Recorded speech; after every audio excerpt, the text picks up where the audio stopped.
They called them worthless fence posts on worthless land, 60 acres of overgrown nothing in the hills of rural Virginia that nobody in their right mind would want. When the letter arrived at the women's shelter in Columbus, Ohio, Rachel Donovan's brother laughed so hard he choked on his coffee. Her sister told her to throw it away and stop embarrassing the family with her desperate optimism. But when Rachel and her 8-year-old daughter Sophie drove 12 hours in a borrowed minivan and walked that crumbling fence line for the first time, when Sophie kicked at the base of the first corner marker post and heard something hollow beneath the dirt, when Rachel dropped to her knees and dug with her bare hands into earth that hadn't been disturbed in 40 years, they found what Constance Donovan had buried there. And it was worth $187 million. And the family that had taken everything from them, that had watched them lose their home and done nothing, would spend the rest of their lives knowing they'd laughed at the greatest fortune any of them would ever see. The motel room smelled like mildew and industrial cleaner, two scents that had become so familiar to Rachel Donovan over the past 14 months that she barely noticed them anymore. Room 9 at the Pinecrest Motor Lodge on the eastern edge of Columbus, the kind of place that rented by the week to people who couldn't afford first and last month's rent anywhere else. The wallpaper was peeling above the bathroom door. The carpet had stains she'd stopped trying to identify. The television worked if you hit it on the left side at exactly the right angle, and the heater made a sound like a dying animal every time it kicked on, which was often because it was February in Ohio and the windows didn't seal properly. Sophie woke at 6:15 every morning without an alarm. 8 years old, with her mother's green eyes and her father's dark curly hair and a way of moving through the world that was simultaneously too careful and too brave for a child her age. She'd learned to dress quietly in the bathroom so as not to wake her mother, who worked the late shift at Denny's and didn't get home until 2 in the morning most nights. She'd learned to make herself cereal with the powdered milk Rachel bought in bulk because it was cheaper than fresh and didn't need refrigeration since their mini fridge had died 3 weeks ago, and the motel manager said he'd get around to replacing it eventually. She'd learned to brush her teeth with the bathroom door closed and the water running just a trickle because the pipes banged when you turned them on full, and the man in room 8 had complained twice already about noise. This morning she sat on the edge of the bed she shared with her mother, her school uniform slightly too small because she'd grown 2 inches since September and there was no money for new clothes. She had her sketchbook open on her knees, the one Mrs. Delgado at school had given her, when she noticed Sophie drawing on the margins of her worksheets with a focus and precision that seemed beyond her years. The pages were filled with houses. Not the motel, never the motel, but real houses with front doors and mailboxes and gardens and windows with curtains. Houses where families lived permanently, where you could hang pictures on the walls and know they'd still be there tomorrow. She was drawing one now in the gray morning light filtering through the curtain. A farmhouse with a wraparound porch and a tire swing in the yard and smoke curling from a chimney. 2 figures stood in front of it holding hands, a tall woman and a small girl. And above the door, she'd written the word home in block letters she'd traced over 3 times to make them dark and certain. Rachel stirred in the bed beside her, one arm reaching out instinctively to check that Sophie was still there, the way she did every morning, the way she'd done since the night 18 months ago, when Kevin had come home drunk for the last time, and Rachel had grabbed Sophie and her car keys and nothing else and driven until the gas ran out in a town she'd never heard of. The restraining order came later. The divorce papers came later still. The slow unraveling of every piece of stability she'd ever known came in stages, each one removing another layer of protection until they were here, room 9 at the Pinecrest, splitting a box of cereal and calling it breakfast. "Mom," Sophie's voice was barely above a whisper, "I need $5 for the field trip permission slip. It's due today." Rachel opened her eyes, and the ceiling swam into focus, water-stained and cracked and impossible to look at without seeing metaphor. $5. 2 years ago that would have been nothing, pocket change lost in the couch cushions. Now it was the difference between Sophie going on a trip to the Science Museum with her class or sitting in the office with the secretary while everyone else loaded onto the bus. Rachel reached for her purse on the nightstand, the zipper broken and held together with a rubber band, and counted what was inside. 3 ones, a handful of quarters, a dime. She'd made $22 in tips last night, but 14 of that had gone to gas and 6 to the cereal and milk. "I've got it, baby." Rachel pressed $3.08 into Sophie's palm, watching her daughter count carefully, her lips moving. That's 5 exactly. Sophie folded the bills around the quarters with the precision of a child who understood the value of money the way no 8-year-old should have to. She tucked them into the front pocket of her backpack, the one with the broken zipper that matched her mother's purse, and looked at Rachel with those green eyes that saw too much and said too little. Mrs. Chun asked me yesterday where we live now. She said my emergency contact form still has the old apartment address. The old apartment. The 2-bedroom on Maple Street with the creaky stairs, and the neighbor who played jazz trumpet every Sunday morning, and the kitchen window that looked out onto a parking lot that Rachel had hung curtains over and pretended was a view. They'd lost it 11 months ago when the rent increased and Rachel's hours got cut, and Kevin stopped paying child support because Kevin had stopped doing everything except drinking and disappearing. What did you tell her? Sophie's face stayed perfectly still, a mask she'd learned to wear the way other children learned to ride bicycles. I told her we moved, and you were still updating the paperwork. I gave her the shelter address. The shelter. St. Catherine's Women's Shelter on the south side, where Rachel had spent 3 months before the wait list for transitional housing moved them to the Pinecrest. She still used the shelter's address for mail because having a motel as your permanent address raised questions from school administrators and employers and anyone else who might decide Rachel wasn't providing adequate care for her daughter. Questions that could lead to investigations that could lead to someone deciding Sophie would be better off somewhere else. And that possibility was the one thing Rachel could not survive. She walked Sophie to the bus stop 4 blocks away, both of them bundled against the February cold in coats that weren't quite warm enough. Rachel's was from Goodwill, a men's parka 2 sizes too large that she'd bought for $3 because it was the warmest thing on the rack. Sophie's was last year's model, still functional but too short in the sleeves, her wrists exposed to the wind. Rachel had tried to extend them with fabric from an old sweater, but the stitching was obvious, and Sophie had asked her to stop because kids at school noticed things like that. The bus stop was on a corner near a gas station where the morning shift workers were already arriving. People with regular jobs and regular homes and regular lives that functioned according to patterns Rachel remembered but could no longer replicate. She watched other parents drop off their children in cars that had working heaters and cup holders with travel mugs and back seats cluttered with sports equipment and permission slips that didn't represent financial crises. Sophie hugged her quickly, fiercely, the way she always did, as if she was trying to transfer strength through physical contact. Love you, Mom. Don't forget to eat lunch today. The instruction was pointed. Sophie had noticed that Rachel often skipped meals, claiming she wasn't hungry when the truth was she was rationing food so Sophie could eat full portions. The child's awareness of her mother's sacrifices was both touching and devastating, evidence of a childhood spent paying attention to things no child should have to monitor. Rachel watched the bus pull away, Sophie's face visible through the window for just a moment before she turned to find a seat, and then Rachel was alone on the corner in a cold that had nothing to do with February. She had 6 hours before her shift at Denny started.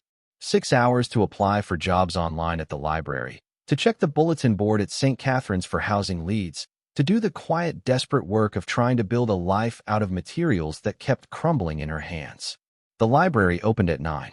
Rachel was there at 8:45, standing outside with 2 other women she recognized from the shelter circuit, the invisible community of people who used public spaces as infrastructure because private space was a luxury they'd lost.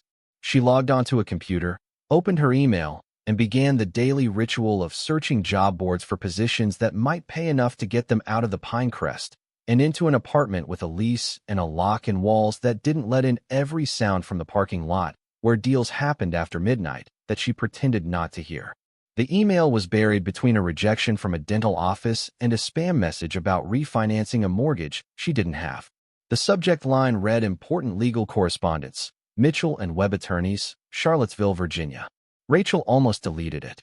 Almost scrolled past the way she scrolled past everything that looked like it might be a scam or a bill collector or another institution demanding something she didn't have.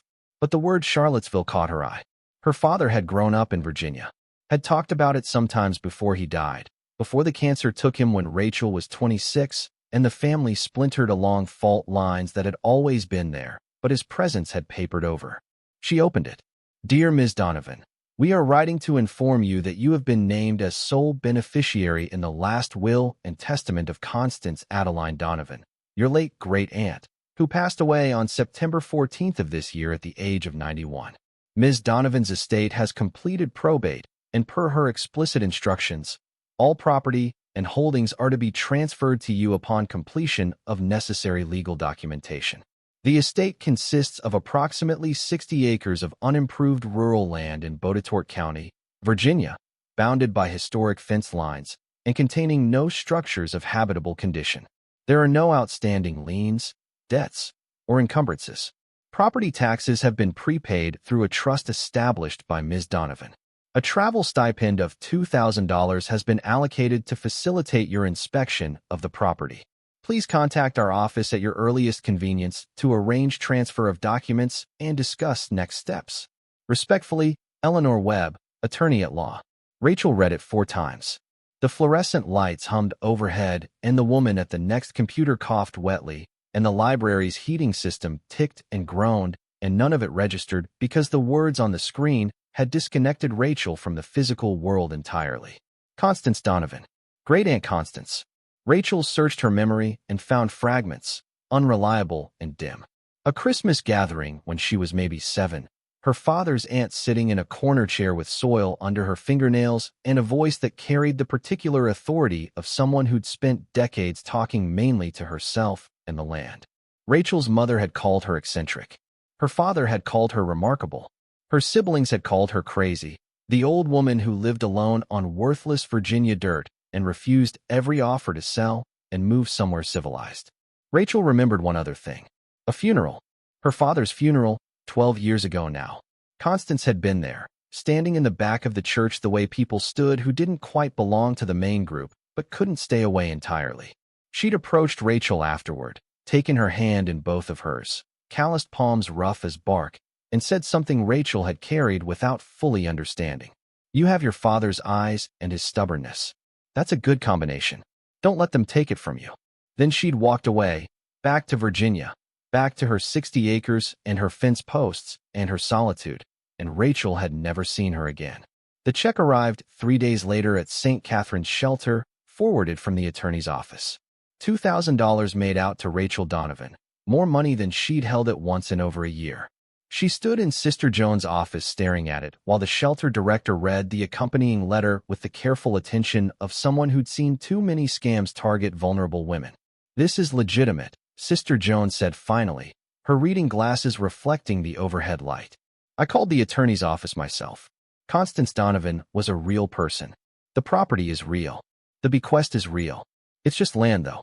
Rachel's voice came out flat, defensive, the tone she used when hope threatened to breach her carefully maintained walls. 60 acres of nothing in the middle of nowhere. No house, no buildings, just fence posts. It's 60 acres you own free and clear with no mortgage and no debt. Sister Joan's voice was gentle, but pointed. That's more than most people who walk through our doors will ever have. Rachel wanted to argue, wanted to list all the reasons this was probably a disaster dressed up as a gift. She couldn't afford to move to Virginia. She didn't know anything about land. 60 acres of unimproved rural property meant 60 acres of weeds and problems and property taxes that would eventually come due no matter what the letter said about a trust. But underneath the arguments, underneath the practiced pessimism that had kept her functioning for 18 months, something small and green and stubborn was pushing through the concrete. She called her brother Craig that evening from the shelter's phone, not because she wanted to, but because some part of her still operated under the delusion that family meant something, that sharing news with siblings was what people did, that blood connection created obligation toward basic human decency. Craig answered on the 3rd ring, his voice carrying the particular impatience of someone who considered phone calls from his homeless sister an inconvenience rather than a responsibility. Rachel, what is it? I'm about to sit down to dinner. Dad's Aunt Constance died. She left me property in Virginia. 60 acres. The silence lasted long enough that Rachel checked to make sure the call hadn't dropped. Then Craig laughed. Not a chuckle or a polite acknowledgement of absurdity, but a full-throated laugh that carried contempt in every note. 60 acres of what? Rocks and weeds? Rachel, that old woman was certifiable. She lived in a shack with no plumbing and talked to fence posts. Whatever she left you is probably worth less than your motel room. It's land, Craig. Real land with a deed and everything. Land nobody wanted when she was alive and nobody's going to want now that she's dead. Craig's voice shifted into the patronizing tone he'd used on Rachel since childhood, the older brother who'd appointed himself authority on everyone else's capabilities. Look, if it's worth anything at all, sign it over to me and Vanessa. We'll handle the sale, split the money 3 ways. You'll get enough for a deposit on an apartment somewhere. She left it to me. Not to us. To me specifically. Because she was senile, and you were the only one gullible enough to visit her at Dad's funeral. Craig's irritation was building, the familiar prelude to the kind of cruelty he delivered with surgical precision. You're living in a motel, Rachel. You can't even keep a roof over your kid's head, and you think you're going to manage property in another state. Be realistic for once in your life. Vanessa's voice joined from another extension, bright and sharp like broken glass. Oh God, is this about the fence post lady? Craig told me. Rachel, honey, you cannot seriously be considering moving to Virginia to live on dirt. Think about Sophie. That child needs stability, not another one of your adventures in poverty. The word adventures hit Rachel like a slap. As if homelessness were a choice. As if the motel were a vacation. As if the systematic destruction of her life by an abusive husband and an indifferent family had been some kind of recreational activity she'd opted into for excitement. Sophie needs a home. Rachel's voice shook but held. This could be that. A home. Vanessa's laugh was lighter than Craig's, but equally cutting. 60 acres of nothing with no house on it is not a home. It's a campsite. Sign it over to Craig. He knows a developer who might give you $20,000 for the parcel if you're lucky. $20,000 buys you 6 months in an apartment while you figure out how to hold a real job. Sophie's voice came from behind Rachel, small and clear and unwavering. She'd come down the hallway of the shelter in her socks, silent as a cat, and had been standing there long enough to hear everything. Don't sign anything, Mom. It's ours. Rachel turned to find her daughter standing with her sketchbook clutched against her chest like armor, her jaw set in a way that made her look exactly like the photograph of Constance Donovan that Rachel's father had kept on his desk. The resemblance was startling. The stubbornness was genetic. Is that the kid? Vanessa's voice dripped with something that wasn't quite concern. Rachel, she needs to be in school, not listening to adult conversations about property law. I am in school. Sophie stepped closer to the phone, her voice rising with a fury that had been building for months, maybe years. I go every day, even though my shoes are too small, and we can't afford the field trips and my coat doesn't fit. I go because Mom makes sure I go. And you didn't help us when we needed it, and you don't get to tell us what to do now. The silence on the line was absolute. Rachel could hear Craig's wife saying something in the background, could hear Vanessa's sharp intake of breath, could feel the moment crystallizing into something that would define their relationships permanently. Get control of your daughter, Rachel. Craig's voice had gone cold. And think about what I said. Vanessa and I will handle the property. You'll get your share. It's not your share to handle. Rachel looked at Sophie, at this fierce small person who'd survived everything the world had thrown at her with her hope intact, and felt something shift in her chest. Something that had been curled up tight for 18 months finally unclenching. We're going to Virginia. We're going to see what Constance left us. And whatever it is, it's ours. She hung up before they could respond. Her hands trembled, but her voice was steady when she knelt down to Sophie's level and took her daughter's face in both hands. It might be nothing, baby. It might be 60 acres of weeds and broken fence posts and another disappointment. I need you to understand that. Sophie's eyes were bright and certain. Or it might be everything. We won't know unless we go. That night in the motel room, Sophie couldn't sleep. She lay on her side of the bed listening to her mother's breathing and staring at the water stain on the ceiling that looked like a map of somewhere she'd never been. She thought about Virginia, about mountains and forests and land that belonged to them, really belonged to them in a way nothing ever had. She thought about the word home and what it meant when you'd spent 14 months without one. She thought about Great Aunt Constance, a woman she'd never met who had apparently lived alone for decades on land everyone said was worthless and who had decided, for reasons Sophie didn't yet understand, that Rachel and Sophie deserved it. She opened her sketchbook to a fresh page and began to draw. Not a house this time, but a field, wide and open with fence posts marching across it in orderly lines and mountains in the distance, and a sky so big it took up half the page.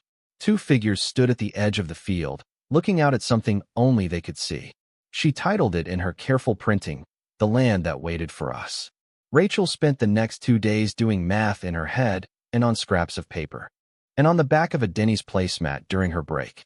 $2,000 for travel. Columbus to Boudetort County, Virginia was about 5 hours if she could borrow a car. Sister Joan had already offered the shelter's van, an aging Dodge Caravan with questionable shocks but a working engine, saying it was the least she could do for someone who'd volunteered in the kitchen for 3 months without being asked. Gas would be maybe $60 round trip. Food for the drive, another $20 if they packed sandwiches. That left over $1,900 for whatever they found or didn't find when they got there. She gave notice at Denny's, which meant telling her manager Steve that she was leaving, which meant Steve shrugging and saying he'd fill her shifts by Thursday, because there was always someone desperate enough to work the late shift for tips that averaged $12 a night. She packed their belongings into garbage bags and 2 cardboard boxes, the sum total of everything they owned fitting easily into the back of the shelter van with room to spare. Clothes, Sophie's school supplies, Rachel's nursing textbooks from the program she'd been 3 credits short of completing when Kevin's violence had ended everything. The photograph of her father holding infant Sophie, with love so visible in his expression it hurt to look at, and a small wooden box containing her father's watch, the only piece of jewelry she hadn't sold during the worst months. They left Columbus on a Wednesday morning in late February, the sky the color of dirty cotton, and the highway stretching south and east toward mountains Rachel remembered from childhood visits that felt like someone else's memories. Sophie sat in the passenger seat with her sketchbook and a road atlas she'd checked out from the library, tracing their route with her finger and announcing milestones with the enthusiasm of a child who'd never been more than 20 miles from the city she was born in. "We just crossed into West Virginia, Mom." The sign said Mountain State. "Are there mountains where we're going?" "Virginia has mountains too. The Blue Ridge. My dad used to talk about them." "Did he like them?" "He loved them." Rachel's throat tightened. "He grew up near them, used to hike with his aunt when he was a boy. Constance taught him about the land, about plants and rocks, and how to read the weather from the way the clouds moved." Sophie processed this quietly, connecting threads of family history she'd never been given before. "Is that why she left it to us? Because of Grandpa? Maybe. Or maybe she had her own reasons." Rachel glanced at her daughter, at the way Sophie was looking at the landscape with the intensity of someone memorizing something important. "People do things for complicated reasons, baby. Sometimes you never find out why." They stopped at a rest area near the Virginia border, where Sophie stretched her legs by running laps around the picnic tables, while Rachel counted the remaining travel money and tried not to think about what would happen if the property turned out to be nothing. If it was just 60 acres of dirt with no value and no future and no possibility of becoming the home Sophie had been drawing in her sketchbook since she was old enough to hold a pencil. The thought made her stomach clench. They'd burned through resources to get here, left behind the motel room that was terrible but at least existed, gambled everything on a dead woman's letter and a child's faith that magic was real. Sophie ran back to the van, her cheeks pink from the cold, and climbed in with the particular satisfaction of a child who had been allowed to move freely in open space for the first time in months. The motel room was 12 feet by 14 feet. The shelter before that had been a shared dormitory with bunk beds and rules about when you could use the bathroom. Before that, the apartment with Kevin, which had its own kind of confinement that came not from square footage but from fear. Open space was something Sophie experienced at school and nowhere else. And the rest area with its brown grass and bare trees and sky that stretched to the horizon in every direction was the most freedom she'd had since she could remember. "Mom, when we get our land, can I run wherever I want?" "Wherever you want, baby. All 60 acres. Sophie's smile was so bright and so fragile that Rachel had to look away. The weight of her daughter's hope was heavier than any physical burden she'd ever carried. If this didn't work out, if the land was worthless and the letter was meaningless and they had to drive back to Columbus with nothing, she wasn't sure Sophie would recover. Wasn't sure she would recover either.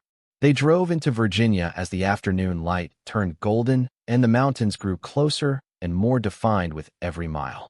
Rachel felt the landscape pulling at something in her chest, Some genetic memory inherited from her father, who had loved these hills with a quiet devotion she hadn't understood until now. Until she was driving toward them with nothing to her name except a daughter and a letter and the possibility that somewhere in those blue-green ridges was a place that had been waiting for her since before she was born. The attorney's office was in Charlottesville, a university town that felt simultaneously historic and alive in ways Columbus hadn't managed in years. Eleanor Webb practiced out of a converted row house near the downtown mall, her office full of books and filing cabinets, and the particular organized chaos of a solo practitioner who handled estates and property law for people who couldn't afford the big firms. She was in her 50s with silver-streaked hair pulled back in a practical knot and reading glasses that she pushed up onto her forehead when she wasn't using them, which was often. She greeted Rachel and Sophie with a handshake that was firm without being aggressive and offered Sophie a seat and a glass of juice with the natural ease of someone who understood that children were people deserving of courtesy. "Your great aunt was a remarkable woman," Eleanor began, opening a folder that was thicker than Rachel had expected. She lived on that property for 47 years. Bought it in 1976 when nobody wanted hill land in Botetourt County. Paid $800 for 60 acres that the previous owner considered worthless because the soil was too rocky for farming and the terrain was too rough for development. What did she do with it? That's the interesting part. Eleanor leaned back in her chair, choosing her words with care. On paper, nothing. She never built a permanent structure, never cultivated the land commercially, never applied for any permits or approvals. She lived in a small cabin she constructed herself, grew a kitchen garden, and maintained the fence lines with almost obsessive precision. The fence posts. Rachel remembered Craig's dismissal. The fence post lady. The fence lines are significant. Eleanor pulled out a survey map, yellowed with age but clearly, drawn with professional precision. Constance had the property surveyed 3 separate times over the decades, each time marking the boundary lines with wooden posts she cut and placed herself. The corner markers are particularly notable. Large posts set deep into the ground, each one carved with specific symbols that the surveyor noted but couldn't explain. What kind of symbols? Eleanor handed Rachel a photograph. It showed a thick wooden post, weathered gray by decades of exposure, with markings carved into its surface. They looked almost like compass directions, but more complex, lines and circles intersecting in patterns that seemed deliberate but not immediately meaningful. Constance never explained them. The surveyor asked, and apparently she just smiled and said they were for whoever came after her. Eleanor paused, watching Rachel's face. "There's one more thing. Constance left a personal letter for you, separate from the legal documents. She gave it to me 5 years ago with instructions to include it with the bequest." The envelope was plain white, sealed with wax that had cracked with age but still held. Rachel's name was written on the front in handwriting that was angular and decisive, the penmanship of someone who wrote with purpose rather than habit. Sophie leaned in, her curiosity visible in the way she pressed against Rachel's arm as the envelope was opened. "Dear Rachel, you won't remember me well, and that's my fault. I should have fought harder to stay in your life after your father died. I should have driven up from Virginia and taken you and Sophie in when that man was hurting you. I should have done a lot of things I didn't do because I was old and tired and thought someone else would step up. Nobody stepped up. I know that now. Your brother and sister took what they could from your father's memory and left you with nothing because that's what takers do. They take until there's nothing left, and then they blame the person they took from for being empty. I'm leaving you my land. Your brother will tell you it's worthless. Your sister will say you're foolish for keeping it. They'll want you to sell and share the money. Don't. This land is not what it appears to be. The fence posts are not just fence posts. Walk the lines. Start at the northeast corner, the post with the double circle. Dig 3 feet down on the south side. Then you'll understand why I spent 47 years protecting these 60 acres from everyone who wanted to take them from me. You have your father's eyes and his stubbornness. Use both, with love and the hope that I'm giving you what you deserve. Constance." Rachel's hands shook so badly the letter rustled like something alive. She read it again, slower this time, each sentence landing with the weight of a woman who'd planned this for years, who'd watched from a distance and seen things others missed, and decided that Rachel was worth the only gift she had left to give. Sophie was vibrating with excitement beside her, her voice a whispered explosion. She hid something. under the fence posts. Mom, she hid something. Eleanor watched them with an expression that suggested professional curiosity overlaid with genuine warmth. I don't know what Constance meant by the fence posts not being just fence posts. She never elaborated. But I can tell you that she was not senile, not confused, and not given to exaggeration. Whatever she's directing you to find, she meant it seriously. They drove to Boudetort County that afternoon in the shelter van, Eleanor's directions taking them along Route 81 north, and then onto increasingly rural roads that wound through valleys and over ridges. The Blue Ridge Mountains rose on the eastern horizon, their peaks still holding February snow, and the landscape opened up in ways that made Rachel's chest ache with something she couldn't name. Space. Silence. The particular beauty of land that hadn't been paved over or built up or turned into something it wasn't supposed to be. Sophie pressed her face against the window the way she'd pressed it against the motel room glass. But instead of a parking lot, she was looking at forests and fields and sky that went on forever. Mom, it's so big. Everything is so big. Yeah, baby, it is. They turned onto a gravel road marked with a rusted mailbox that had Donovan painted on the side in letters so faded they were barely visible. The road climbed through a stand of oaks, bare-branched in winter, but forming a canopy that would be cathedral-like in summer. And then the trees fell away, and they were looking at the property.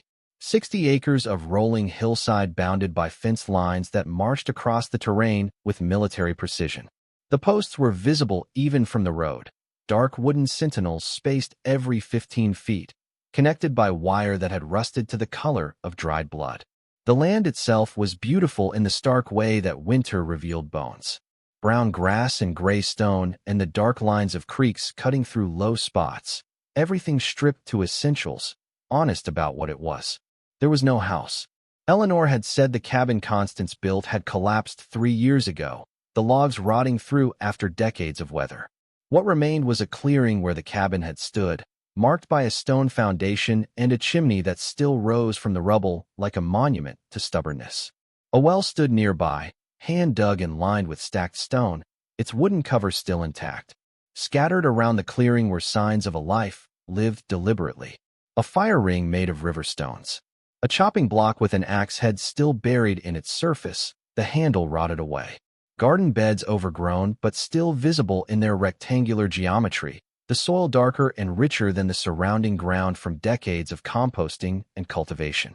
A wooden rack that might once have held drying herbs or pelts leaned against what remained of the cabin's north wall. Rachel could see where a path had been worn into the earth between the well and the cabin, a groove that 47 years of footsteps had carved into the ground deep enough that winter grass couldn't fully reclaim it. And beyond it all, the fence lines stretched in every direction, the posts standing against the sky like they were holding something up that only they could see. Sophie was out of the van before Rachel had fully stopped, running toward the nearest fence line with the energy of a child released from confinement. She touched the first post she reached, her small hands running over the weathered wood, and looked back at Rachel with an expression of pure wonder. They're real. The fence posts are real, and they're ours. Rachel followed more slowly, her legs unsteady, her nurse's mind cataloging the property's obvious deficiencies, while some other part of her, some part she'd been keeping locked away for months, opened its eyes and looked around with something that felt dangerously like recognition. This land had been waiting. Constance had been waiting. And now here they were, a broke single mother and her 8-year-old daughter, standing on 60 acres of Virginia hill country that everyone said was worthless, holding a letter that said otherwise. She touched the nearest post. The wood was solid beneath the weathered surface. Old-growth oak that Constance had apparently cut and shaped herself, sunk deep enough into the ground to resist decades of frost heave and wind and the slow, patient pull of gravity. The top was squared off and carved with a single straight line that pointed toward the next post in the sequence. Rachel looked along the fence line and noticed that each post bore a similar mark, each one pointing to its neighbor in a chain that led the eye around the property's perimeter like a story told in single syllables. That first night, they slept in the van in the clearing where Constance's cabin had stood. The February cold was brutal, worse than the motel because at least the motel had walls. But Rachel had packed sleeping bags from the shelter's donation closet, and they bundled together in the back of the caravan with their breath fogging the windows and the absolute silence of rural Virginia pressing in from all sides. No traffic, no voices from other rooms, no mechanical hum of a building working around them. Just wind through bare branches and the occasional call of an owl, and a quiet, so complete it felt like the world had been turned off and reset to factory settings. Sophie couldn't sleep. She lay in her sleeping bag with her sketchbook propped against the front seat, drawing by flashlight, her tongue poking out the way it did when she was concentrating hard. She was drawing the fence posts, rendering them with careful attention to the carved markings she'd noticed during their exploration. "Mom, the marks are all different. The one by the road has a straight line. The next one has a line with a dot. The one after that has 2 lines." She held up the sketchbook showing her documentation, each post's symbol carefully reproduced. "They're like a code or a map or something." Rachel took the sketchbook, studying her daughter's precise drawings. Sophie was right. The carvings weren't random or decorative. They followed a sequence that suggested intention and system, each mark building on the previous one in a pattern that felt like language. Constance had been a methodical woman. That much was clear from the property surveys and the letter and the decades of careful maintenance. She didn't do anything without reason. "We need to find the northeast corner." Rachel's voice was quiet, but something in it had changed, a wire of determination tightening. That's what the letter said. The post with the double circle. In the morning? Sophie's eyes were bright despite the cold and the discomfort and the fundamental absurdity of their situation. In the morning, dawn came early and golden, winter sunlight slanting through the bare trees and turning the frost on the grass into a field of tiny diamonds. Rachel made coffee on a camping stove she'd found in the shelter's donation room. The same stove someone had used on fishing trips before donating it along with everything else from a marriage that hadn't survived whatever had ended it. Sophie ate cereal from the box and studied the property survey map Eleanor had given them, her finger tracing the boundary lines with careful attention. "The northeast corner is up that hill." She pointed toward the highest point of the property where the fence line climbed a ridge and turned south. "The survey says the corner post is at the intersection of the north and east lines. Elevation 412 feet above the road." They walked together through grass that was stiff with frost, following the east fence line uphill. Each post they passed received Sophie's examination, her notebook filling with symbols as she documented the sequence. Rachel counted posts.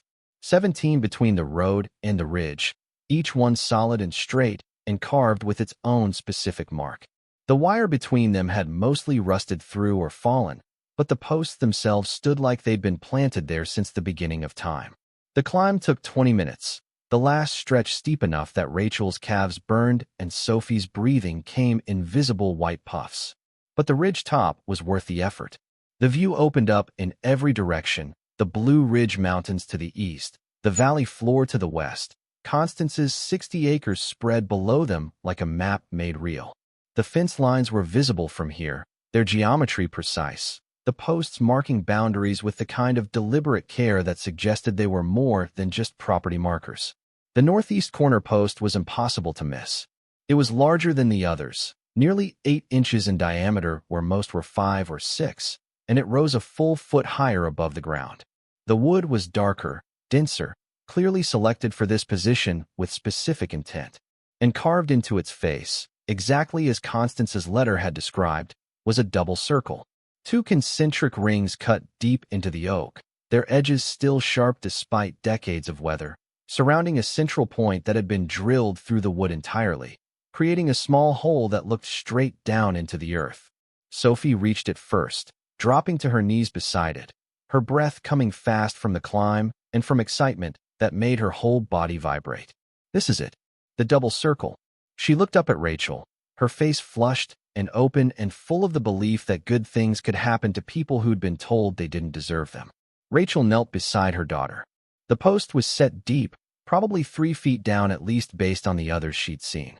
The ground around its base was hard-packed earth covered with a thin layer of leaf litter and dead grass.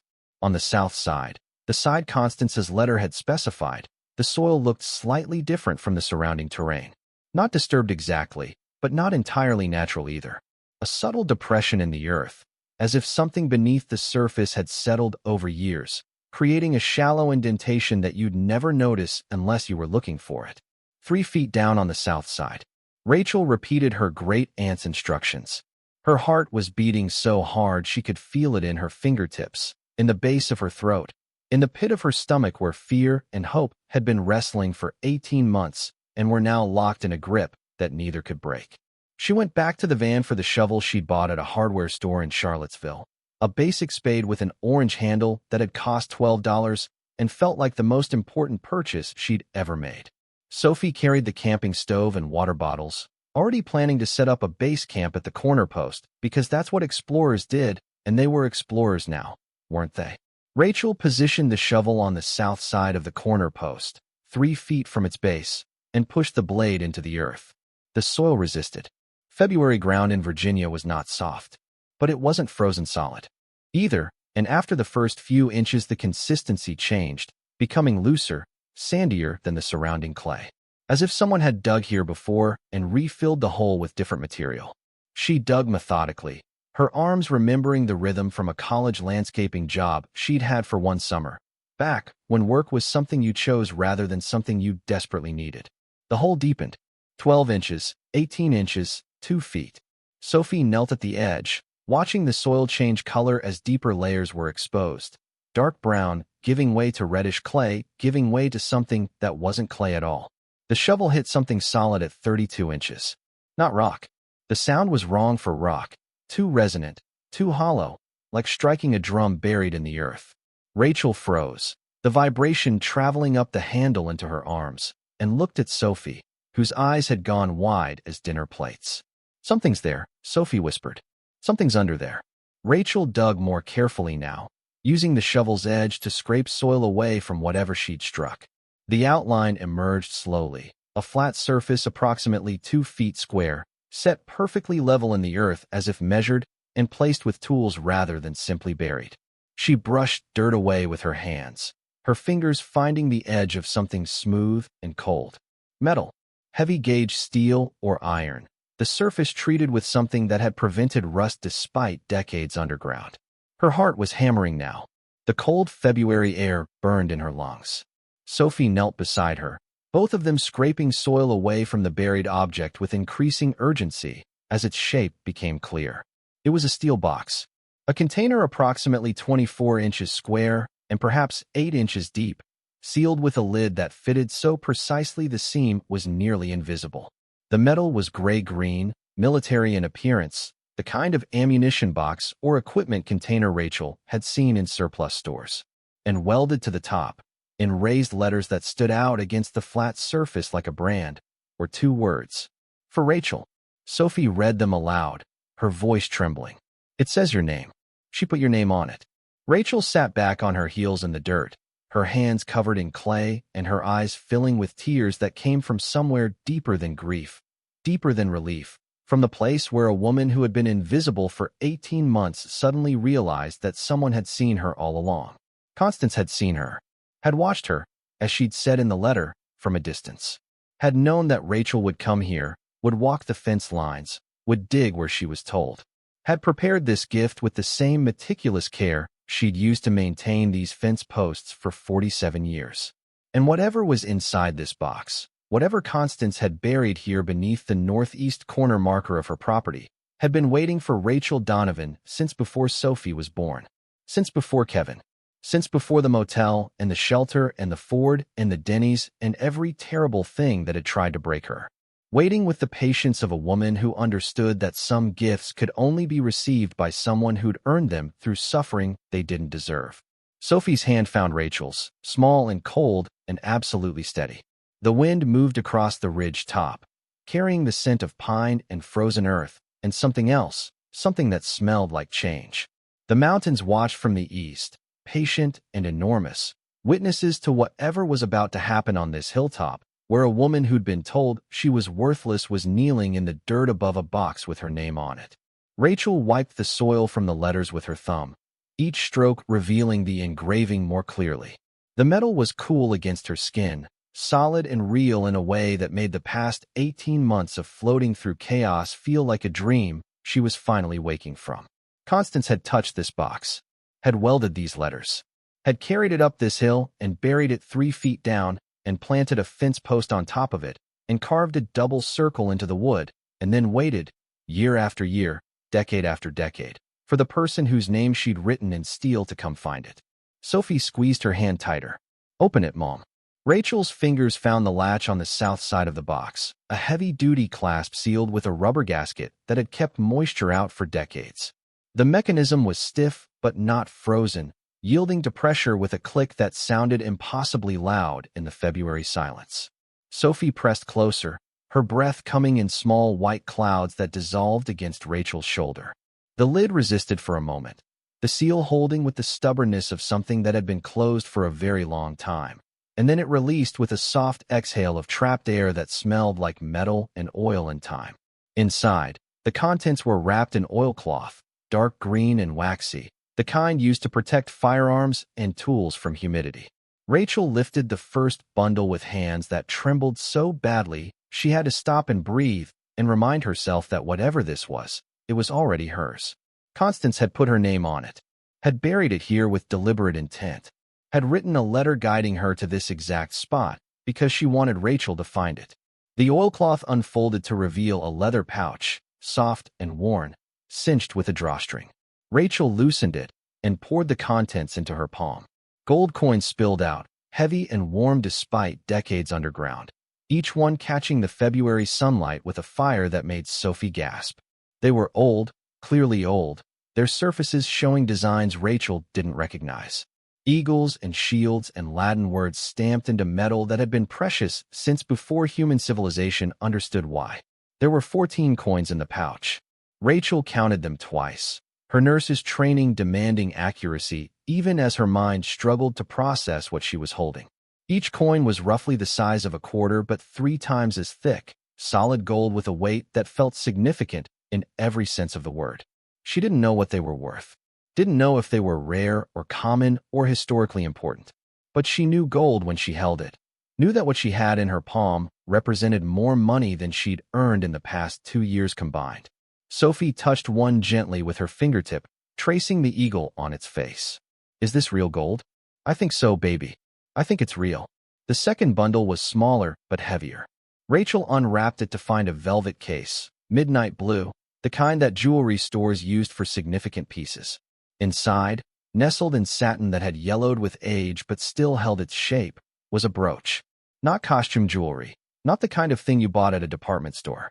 This was craftsmanship, a cluster of stones set in what appeared to be platinum, catching light and breaking it into colors that danced across Sophie's amazed face. The stones were clear and brilliant, faceted with precision that spoke of expertise and expense, and the particular beauty that came from things created to last generations. The third bundle contained a journal, smaller than a standard notebook, bound in leather that matched the coin pouch, its pages filled with Constance's angular handwriting. Rachel opened it to the first page and read aloud, her voice barely above a whisper because the words felt sacred and private and intended for exactly this moment. "This is the first cache. There are 23 more. Every fence post on this property marks a burial site. The corner markers hold the most valuable items. The line posts hold smaller deposits.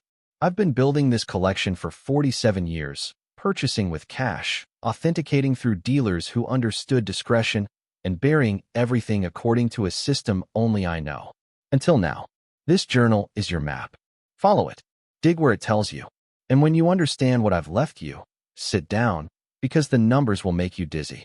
Rachel did sit down, right there in the dirt beside the open hole, the gold coins warm in her pocket and the journal shaking in her hands. Sophie sat beside her, leaning into her mother's side the way she did when the world was too much and physical contact was the only thing that made sense. They read the journal together, page by page, Constance's meticulous documentation revealing the scope of what lay beneath their feet. Each fence post was cataloged with its location, the depth of burial, the contents of its cache, and the estimated value based on appraisals Constance had obtained quietly over the decades. The entries spanned 47 years, starting in 1977, 1 year after she'd bought the property, and continuing through 2023, just months before her death. The corner markers, 4 of them at the property's cardinal points, contained the highest value items. The northeast corner, which they'd just opened, held colonial-era gold coins and the diamond brooch. The southeast corner held a collection of rare stamps in a humidity-controlled case Constance had designed herself. The southwest corner contained bonds and stock certificates from companies that had been small when she invested and enormous now. The northwest corner held what Constance described as the crown of the collection, though she didn't specify what it contained, only noting that it should be open last because its contents required proper handling. The line posts, the 19 intermediate markers that connected the corners, each contained smaller caches. Silver coins from various eras. Gemstones purchased individually from estate sales and private dealers. Gold bars in quarter-ounce increments, small enough to fit in the ammunition boxes, but heavy enough to matter. Rare books sealed in vacuum bags. Antique pocket watches in protective cases. Each one purchased with the patience and precision of someone who understood that wealth wasn't about spectacle, but about accumulation, about the slow, disciplined work of turning time and knowledge into something permanent. The final page of the journal contained a summary that Rachel had to read 3 times before the numbers resolved into meaning. Total collection value as of last appraisal, August 2023. Gold coins and bullion, 34,600,000. Gemstones and jewelry, 28,200,000. Rare stamps and collectibles, 19,400,000. Stocks, bonds, and financial instruments, 87,800,000. Rare books and manuscripts, 11,300,000. Miscellaneous items including the northwest corner, 5,700,000. Total estimated value, $187 million. Rachel's vision went white around the edges. She could hear Sophie asking if she was okay, could feel her daughter's hand on her arm, could sense the February wind cutting across the ridge top, but none of it was real because the number on the page in front of her was so large it had broken her ability to process reality. $187 million. Buried under fence posts on 60 acres of Virginia hill country that her brother had called worthless and her sister had said she was foolish for keeping. She looked at Sophie, whose face showed confusion and concern because she understood something important had happened but couldn't yet grasp the magnitude. She looked at the open hole where the first box still sat, the oilcloth fluttering in the wind, and she thought about Constance living here alone for 47 years, quietly purchasing treasures with money nobody knew she had, burying them one by one beneath fence posts she'd carved and placed with the care of someone building a cathedral post by post. "Mom, are you okay?" Sophie's voice pulled Rachel back from the edge of whatever precipice she'd been staring over. "You're really pale." Rachel pulled her daughter into a hug, so tight it probably hurt. But Sophie didn't complain, just wrapped her arms around her mother's neck and held on. "Baby, listen to me. What Great Aunt Constance left us, what's buried under these fence posts, it's worth a lot of money." "How much?" Rachel's voice cracked on the number. $187 million. Sophie was quiet for a long time. Long enough that Rachel wondered if she'd heard, if the number had even registered. Then her daughter pulled back, looked at Rachel with those green eyes that were suddenly very bright and very wet, and said something that broke Rachel's heart and rebuilt it in the same breath. "Does that mean we don't have to go back to the motel?" Rachel laughed. It came out raw and jagged and mixed with tears she couldn't stop. "No, baby. We never have to go back to the motel. We never have to go back to anything." They sat on the ridge top for a long time after that, looking at the mountains while the implications settled around them like snow. Sophie asked questions with the practical focus of a child who'd learned to assess situations for survival value. Could they buy food now? Yes. Could they fix the cabin? They could build a whole new house. Could she get new shoes? She could get 100 pairs of new shoes, though she probably shouldn't. Sophie processed each answer carefully, stacking certainties like blocks.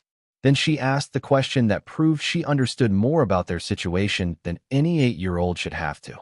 "What about Uncle Craig and Aunt Vanessa? Are they going to try to take it?" Rachel looked at her daughter and felt the warmth of the moment harden into something steel-edged and protective. "They'll try. Are you going to let them?" "No." They drove back to Eleanor Webb's office the next morning, the journal and the gold coins locked in the shelter van's glove compartment, which Rachel had secured with a padlock. From the hardware store, because she'd spent 18 months learning that nothing was safe unless you made it safe yourself. Eleanor read the journal with the careful attention of someone whose professional composure was being severely tested, her reading glasses sliding down her nose as she turned pages with increasing speed. "This is extraordinary." Her voice was measured, but Rachel could see the attorney's hands weren't entirely steady. "If these appraisals are accurate, and I have no reason to doubt them based on what I knew of Constance, this is one of the most significant private collections I've ever encountered in 30 years of practice. What do we do?" "First, we verify." Eleanor set down the journal and pulled a legal pad toward her. "I know an appraiser in Richmond who handles high-value estate items with complete discretion. We'll start with what you've already recovered, the coins and the brooch. If his assessment aligns with Constance's records, we proceed to excavate the remaining caches under professional supervision. And we need to protect it legally," Rachel said. "My siblings are going to come for this." Eleanor's expression sharpened. "Tell me everything about your family dynamics. Don't spare details." Rachel told her. The stolen insurance money after her father's death, the loans that were never repaid, the abandonment when she became homeless, Craig's immediate demand that she sign over the property, Vanessa's contempt for Sophie's living conditions delivered from the comfort of a house bought with money that should have been Rachel's. Eleanor took notes in a precise hand that reminded Rachel of Constance's handwriting in the journal. When Rachel finished, the attorney set down her pen and looked at her with eyes that held both professional assessment and genuine concern. "Your great aunt anticipated this. She's the reason the property was structured the way it is, sole beneficiary, trust-funded taxes, no co-heirs. She made it legally airtight because she knew what your siblings would do. But we should still prepare. I'm going to bring in a colleague who specializes in asset protection and estate defense. His name is Martin Cross, and he's the best in the state." The appraiser arrived from Richmond 3 days later, a man named Richard Hale who carried himself with the understated confidence of someone who'd spent decades handling objects worth more than most people earned in a lifetime. He examined the coins first, using a jeweler's loupe and a small electronic scale and reference books whose spines were cracked from use. His assessment took 2 hours, during which Sophie sat perfectly still in Eleanor's office, watching with the intense focus she brought to everything important. "These are pre-Civil War American gold eagles," Hale said finally, his voice carrying the particular respect professionals used when discussing things of genuine significance. "Dates ranging from 1820 to 1855. Condition ranges from very fine to uncirculated. 2 of them are varieties I've only seen in major auction houses." He wrote a number on a piece of paper and slid it across the desk to Rachel. "The first cache alone, 14 coins and the diamond brooch, appraised at $4,200,000. Rachel stared at the number. "4 million from one fence post. 23 more to go." "The brooch is remarkable," Hale continued, lifting it from its case with cotton-gloved hands. "Late 19th century. The center stone is a Burmese sapphire, approximately 11 carats, surrounded by old European cut diamonds. The setting is platinum, which dates it to post-1890. I'd need to have the stones assessed by a gemologist, but preliminary estimate puts this piece alone at 1.8 million. Sophie's eyes were enormous. "That's from one hole in the ground." Hill smiled at her. "Your great aunt had extraordinary taste and even more extraordinary patience. These pieces were purchased well below their current market value because she understood that time was the greatest multiplier of worth." The excavation of the remaining caches took 2 weeks, conducted under Hale's supervision with a small team he assembled from professionals bound by confidentiality agreements Eleanor had drafted with the specificity of someone who understood what was at stake.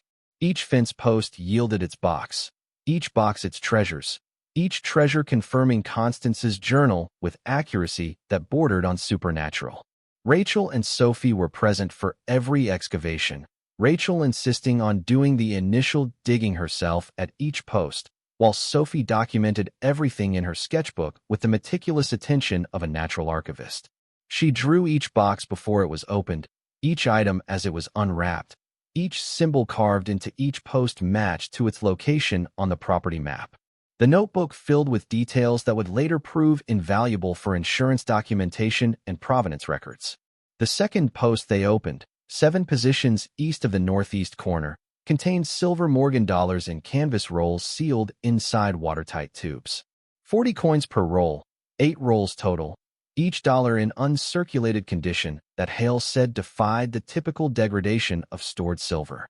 Constance had used a desiccant system she'd apparently designed herself. Small packets of moisture-absorbing material sealed into the tubes alongside the coins, maintaining conditions that commercial storage facilities struggled to replicate. The third and fourth posts held gemstones. Individual rubies, emeralds, and sapphires, each wrapped in archival tissue and placed in padded compartments within the ammunition boxes. Hale's gemologist colleague examined each stone with equipment she'd brought from her laboratory, her exclamations of surprise becoming less surprised and more awed as the quality proved consistent across dozens of individual pieces. Constance had purchased them over 3 decades at estate sales, auctions, and from private dealers across the eastern seaboard, selecting stones with an eye for quality that the gemologist said reflected either formal training or an intuition so sharp it amounted to the same thing. The southeast corner held stamps that made Hale's associate, a philatelist from Washington, lose his professional composure entirely. There were inverted Jennies and British penny blacks and Confederate postmaster provisionals in conditions that defied explanation given their underground storage. Constance had engineered humidity-controlled containers using silica gel and sealed inner chambers that maintained stable environments despite decades of seasonal temperature changes. The stamps alone appraised at $19.6 million, slightly above Constance's own estimate. The southwest corner contained financial instruments that Martin Cross, Eleanor's estate defense colleague, spent 3 days cataloging. Stock certificates from companies Constance had invested in during the 1970s and 80s, positions that had been modest at purchase but had compounded into staggering sums. Technology stocks bought before the industry existed as a category. Pharmaceutical companies that had produced breakthrough drugs. Energy firms that had pivoted to renewables before it was fashionable. The certificates and bonds totaled $89 million, adjusted for current market value. The line posts surrendered their smaller treasures one by one. Silver Morgan dollars in mint condition. Quarter-ounce gold bars sealed in protective casings. Individual gemstones, emeralds and rubies and sapphires, each purchased at estate sales across 3 decades and authenticated with documentation Constance had preserved with archival precision. Rare books included a first-edition Leaves of Grass and an early printing of Common Sense and a hand-annotated copy of the Federalist Papers that made the rare books specialist from the University of Virginia actually sit down on the ground because his legs wouldn't hold him. The northwest corner was the last to be opened. Rachel and Sophie stood together as Hale's team carefully excavated the largest cache, a reinforced container deeper and wider than the others, its exterior protected by a concrete collar Constance had poured herself to guard against water infiltration. When the lid came off, even Hale, who had maintained professional detachment throughout the process, went quiet. Inside was a painting, oil on canvas, approximately 30 inches by 40 inches, protected by a custom-built frame sealed in an atmosphere-controlled inner case. The image showed a river valley at sunset, mountains rising in the distance, light falling through clouds with a luminosity that seemed to generate its own warmth. The brushwork was precise and alive, each stroke visible and deliberate, building an image that felt less like a painting and more like a window into a moment preserved in oil and pigment and genius. Rachel didn't recognize the signature in the lower right corner, but Richard Hale did. He went pale, then red, then pale again, and when he spoke his voice had dropped to something barely above a whisper. That's a Frederick Church, Hudson River School, 1858 or 59 based on the style. If this is authenticated, and I believe it will be, you're looking at a painting worth between $4 and $6 million depending on the auction house and the buyer. He paused, visibly collecting himself. Your great aunt purchased this for $1,100 at a barn sale in upstate New York in 1981. The seller thought it was a reproduction. The final accounting took Richard Hale and his team 2 weeks to complete, working from Eleanor's office with security that Martin Cross had arranged, discreet but comprehensive. When the last appraisal was finished and the numbers were compiled and cross-referenced against Constance's journal, Hale presented the total to Rachel with the gravity of someone delivering news that would change the trajectory of a family for generations. Total verified value of the Constance Donovan collection, $187,400,000. Constance's own estimate, made 6 months before her death, had been accurate to within $400,000. Rachel signed the documents establishing the trust that Eleanor and Martin had designed, a structure that placed everything under her control as sole trustee with provisions for Sophie that would activate when she turned 18. The trust was fireproofed against legal challenge, structured to withstand exactly the kind of assault her siblings were certain to launch. Every asset cataloged, every appraisal documented, every piece of Constance's meticulous record-keeping woven into a legal framework as precise and patient as the collection itself. The piece lasted 12 days. Rachel had known it wouldn't last long, had been preparing since the moment she read Constance's letter about wolves coming dressed as family. She'd barely slept in those 12 days, the enormity of what lay beneath the property pressing against her consciousness like a physical weight. She'd wake at 3 in the morning and check on Sophie and then stand at the window of the rented cabin Eleanor had arranged for them, looking out at the property in the moonlight, seeing the fence posts standing in their rows like soldiers guarding something precious. During the days, she worked with Eleanor and Martin to structure the trust, reviewing documents and signing papers, and learning more about financial management in 2 weeks than most people absorbed in a decade. The nursing student in her, the woman who'd been 3 credits from completing a medical degree, emerged with a precision and appetite for detail that surprised even the attorneys. She asked questions they hadn't expected, challenged assumptions they'd made about her understanding, and demonstrated the kind of analytical thinking that Constance had apparently recognized from a distance, but that Rachel's own family had never bothered to see. But when Craig's name appeared on her phone on a Tuesday morning while Sophie was drawing at the kitchen table in Eleanor's rented cabin, the adrenaline that flooded her system was primal and immediate. She answered because not answering would give him time to plan without her knowing what he was planning. His voice came through tight and controlled, the tone he used when he was furious but trying to sound reasonable. "Rachel, we need to talk. I've been contacted by a reporter asking about an art collection found on the Virginia property. What the hell is going on down there?" The news had leaked. Rachel didn't know how. Maybe someone on Hale's team. Maybe a filing at the county recorder's office. Maybe just the invisible network that connected small towns and attorneys' offices and anyone who'd ever Googled Nathan or Constance Donovan. It didn't matter how. What mattered was that Craig knew, and if Craig knew, Vanessa knew, and if Vanessa knew, lawyers would follow within hours. "Constance left me her collection along with the property. It's been appraised and placed in trust. Everything's handled." Handled.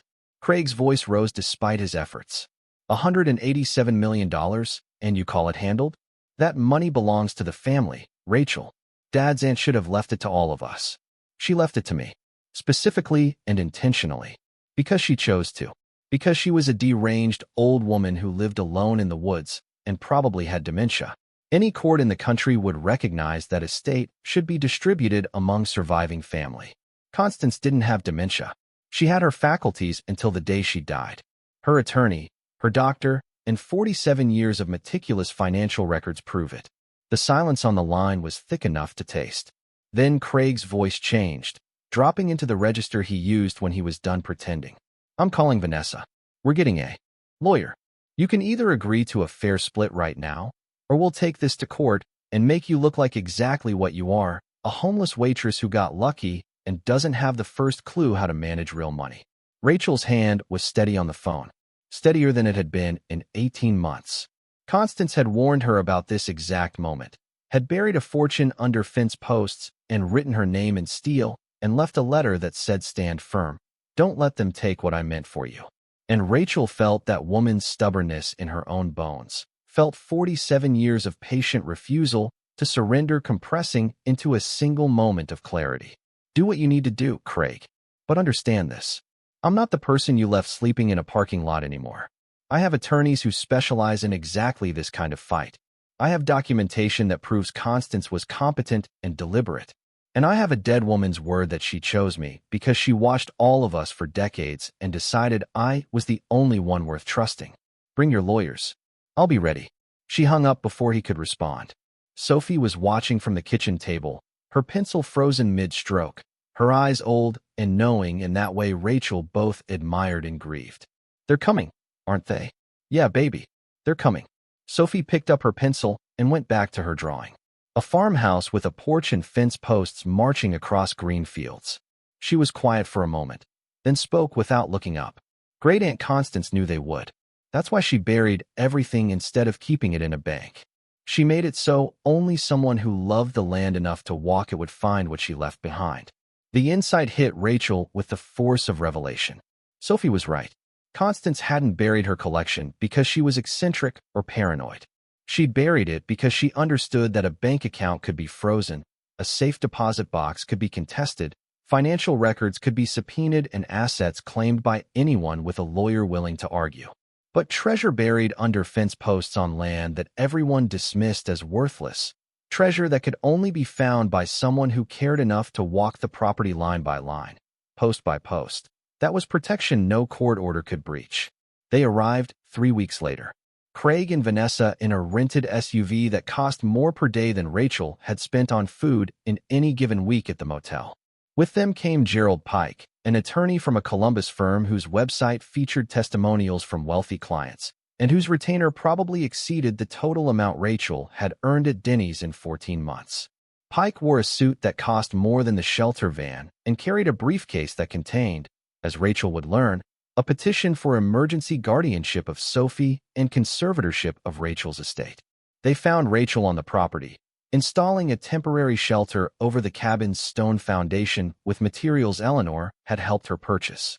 Sophie was at the makeshift table doing homework, her wooden toolbox from the hardware store open beside her, a hammer and nails ready for when her mother needed an extra hand. The scene was domestic and functional, and a living rebuttal to every claim Craig was about to make. Vanessa emerged from the SUV first, her expression oscillating between manufactured concern and poorly concealed avarice. She surveyed the property with the eye of someone calculating real estate value, her gaze lingering on the fence lines that she didn't yet understand were worth more than the land itself. "Rachel, honey, this is not suitable living conditions for a child. You're camping on a hill in February. This is exactly what we were worried about." Rachel didn't stop working. Sophie has a warm place to sleep, food, schoolwork she's keeping up with from a distance, and a mother who isn't going to let you take anything that belongs to us. So you can save the concern for someone who hasn't heard it used as a weapon before. Craig rounded the SUV, his face already carrying the flush that preceded his worst impulses. "This isn't a game, Rachel. We're filing for conservatorship. You're clearly not capable of managing this kind of wealth. Living in a tent on a mountain, dragging your kid around the state. Any judge would agree you need oversight." Gerald Pike approached with the practiced calm of someone who made his living dismantling other people's lives through legal procedure. He offered Rachel a folder thick with documents, his voice carrying the particular authority of a man who assumed his profession made him automatically correct. "Ms. Donovan, these are copies of our petition. We're requesting emergency conservatorship based on documented concerns about your mental health, your housing stability, and your capacity to manage an estate of this magnitude. We're also filing for temporary custody of your daughter pending psychological evaluation." The word custody sent ice through Rachel's veins. Not the money. She could fight about money. But Sophie. The threat to take Sophie was nuclear, and Craig and Vanessa knew it. It was designed to break her, to make her so terrified of losing her daughter that she'd hand over the collection just to make the threat disappear. Sophie appeared at Rachel's side, drawn by voices she'd learned to recognize as dangerous. She looked at Pike's folder, at Craig's angry face, at Vanessa's false sympathy, and her small body went rigid with the particular fury of a child who'd been through enough to recognize bullying dressed in legal language. "You can't take me away from my mom. She's the best mom in the world, and you don't even know us. You didn't help us when we had nothing, and you don't get to pretend you care now." Pike's expression flickered, the slightest crack in professional composure. "Young lady, this is an adult matter. It's about me. That makes it my matter." Sophie's voice shook but didn't break. "Great Aunt Constance left everything to my mom because she knew you'd do exactly this. She wrote it in a letter. She said you'd come, and she said don't let them take what I meant for you." The words hit the February air and hung there, Constance's voice echoing through her great-grandniece's defiance. Craig's jaw tightened. Vanessa's mask slipped for a moment, revealing something that might have been shame before calculation covered it again. Rachel took the folder from Pike without reading it. She'd expected this. had prepared for it with Eleanor and Martin for 2 weeks while the appraisals were being finalized. I'll have my attorneys respond within the required time frame. Now get off my property. They left in a spray of gravel that felt like punctuation, the SUV fishtailing on the dirt road as Craig drove too fast for conditions because he'd always driven too fast when he was angry. Rachel stood in the clearing holding Pike's folder and watching the dust settle and allowing herself 30 seconds to be terrified before she locked it down and called Eleanor. The defense they built was comprehensive and devastating. Martin Cross had been preparing for this since the day Rachel first told him about her siblings, assembling a case that would not just defeat their petition, but destroy their credibility so thoroughly they'd never file again. He worked from Eleanor's office 18 hours a day for a week, his desk covered in files and depositions, and the particular organized chaos of someone building a weapon from paper and truth. Eleanor coordinated witness preparation with the precision of a battlefield commander, scheduling depositions and collecting sworn statements from people who could testify to Rachel's character and her siblings' absence during the worst period of her life. She tracked down the motel manager at the Pinecrest who confirmed Rachel had paid her rent on time every single week, never caused problems, and maintained the room in better condition than most guests who stayed a single night. She located Rachel's former supervisor at Denny's, who testified that Rachel had been reliable, hardworking, and the kind of employee he wished he could afford to pay what she was actually worth. Psychological evaluation by a court-appointed psychiatrist in Charlottesville pronounced Rachel fully competent, emotionally resilient, and demonstrating sound judgment consistent with responsible estate management. The psychiatrist noted in her report that Rachel showed no signs of impaired decision-making and in fact displayed remarkable clarity and strategic thinking given her recent history of adversity. Sophie's pediatrician from Columbus provided records showing consistent medical care despite homelessness, every vaccination current, every appointment kept, dental visits maintained through a charity program Rachel had found and navigated herself. Her school records showed above-average performance in every subject, perfect attendance that required extraordinary effort when you were living in a motel and walking to a bus stop in winter darkness. Mrs. Delgado wrote a letter describing Sophie as exceptionally bright, socially well-adjusted, and clearly the product of devoted and capable parenting. Eleanor had contacted Sister Joan at St. Catherine's, who provided testimony about Rachel's character with the authority of a woman who'd spent 30 years watching people at their worst and their best. Rachel Donovan is one of the most capable and determined women I've encountered in 3 decades of shelter work. She maintained her daughter's well-being under circumstances that would have broken most people. She volunteered in our kitchen without being asked. She used our resources to search for employment and education, never once asking for anything beyond the basic support we offer. To suggest she is incompetent is not just wrong. It is an insult to every parent who has ever fought to protect their child in impossible circumstances. Martin's discovery requests to Pike's firm revealed the financial anatomy of Craig and Vanessa's lives, and the picture was damning. Craig had taken $23,000 from their father's insurance settlement, claiming it was a loan to start a business that never materialized. The money had gone to a timeshare in Florida and a base boat he'd sold 6 months later at a loss. Vanessa had taken $19,000, ostensibly for medical expenses, and spent it on cosmetic procedures and a vacation to Cancun. Neither had made any attempt to repay Rachel. Neither had responded to her calls or messages during the 18 months she'd been homeless. Neither had offered assistance when they knew she and Sophie were living in a car, and then a shelter, and then a motel room with broken appliances and mold growing in the bathroom. The court date arrived on a morning when early spring had softened Virginia's edges, the mountains greening with new growth, and the air carrying the first real warmth Rachel had felt since leaving Ohio. The Botetourt County Courthouse was a brick building with white columns that looked like it had been standing since before the Civil War, its halls echoing with the weight of every case that had passed through its chambers. Rachel walked in with Sophie's hand in hers, Eleanor and Martin flanking them, a folder of evidence that would end this before it properly began. Craig and Vanessa sat on the opposite side of the gallery, Pike conferring with them in low tones, all three looking confident in the way of people who had never been told no by a system they assumed existed to serve their interests. Judge Patricia Hendricks was in her late 50s, silver-haired and sharp-eyed, with the particular bearing of a jurist who had presided over enough family disputes to have developed perfect pitch for dishonesty. She reviewed preliminary filings while the courtroom settled, her expression giving nothing away. Pike presented first, his case built on the narrative Rachel had expected. Unstable housing history, lack of financial management experience, a child living in improvised shelter on undeveloped rural land, a woman who had been homeless for 18 months suddenly controlling assets worth nearly $200 million. He called Craig to the stand, then Vanessa, both performing concern with the polish of people who'd rehearsed their lines. Craig described years of trying to help his sister, of offering advice she refused to take, of watching her life spiral with the helpless frustration of a loving brother. The story bore no resemblance to reality, but it was told with enough conviction to seem plausible if you didn't know better.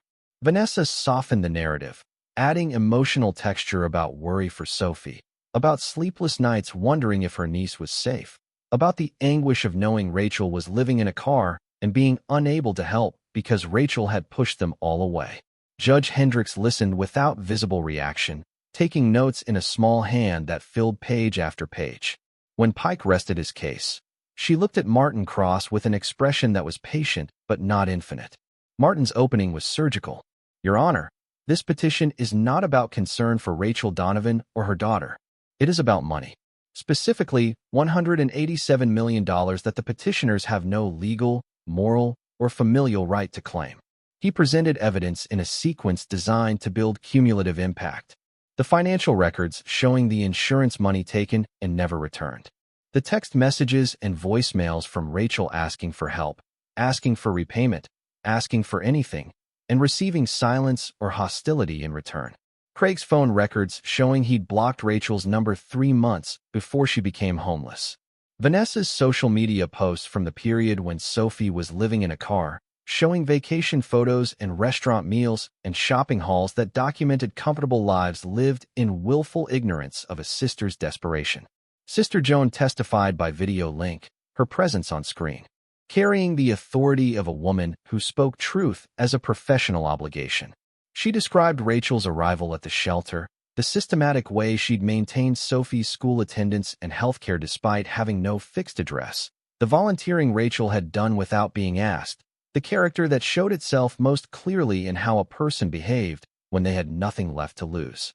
Eleanor presented Constance's legal documentation, the will drafted with precision by an attorney who had known her client for decades.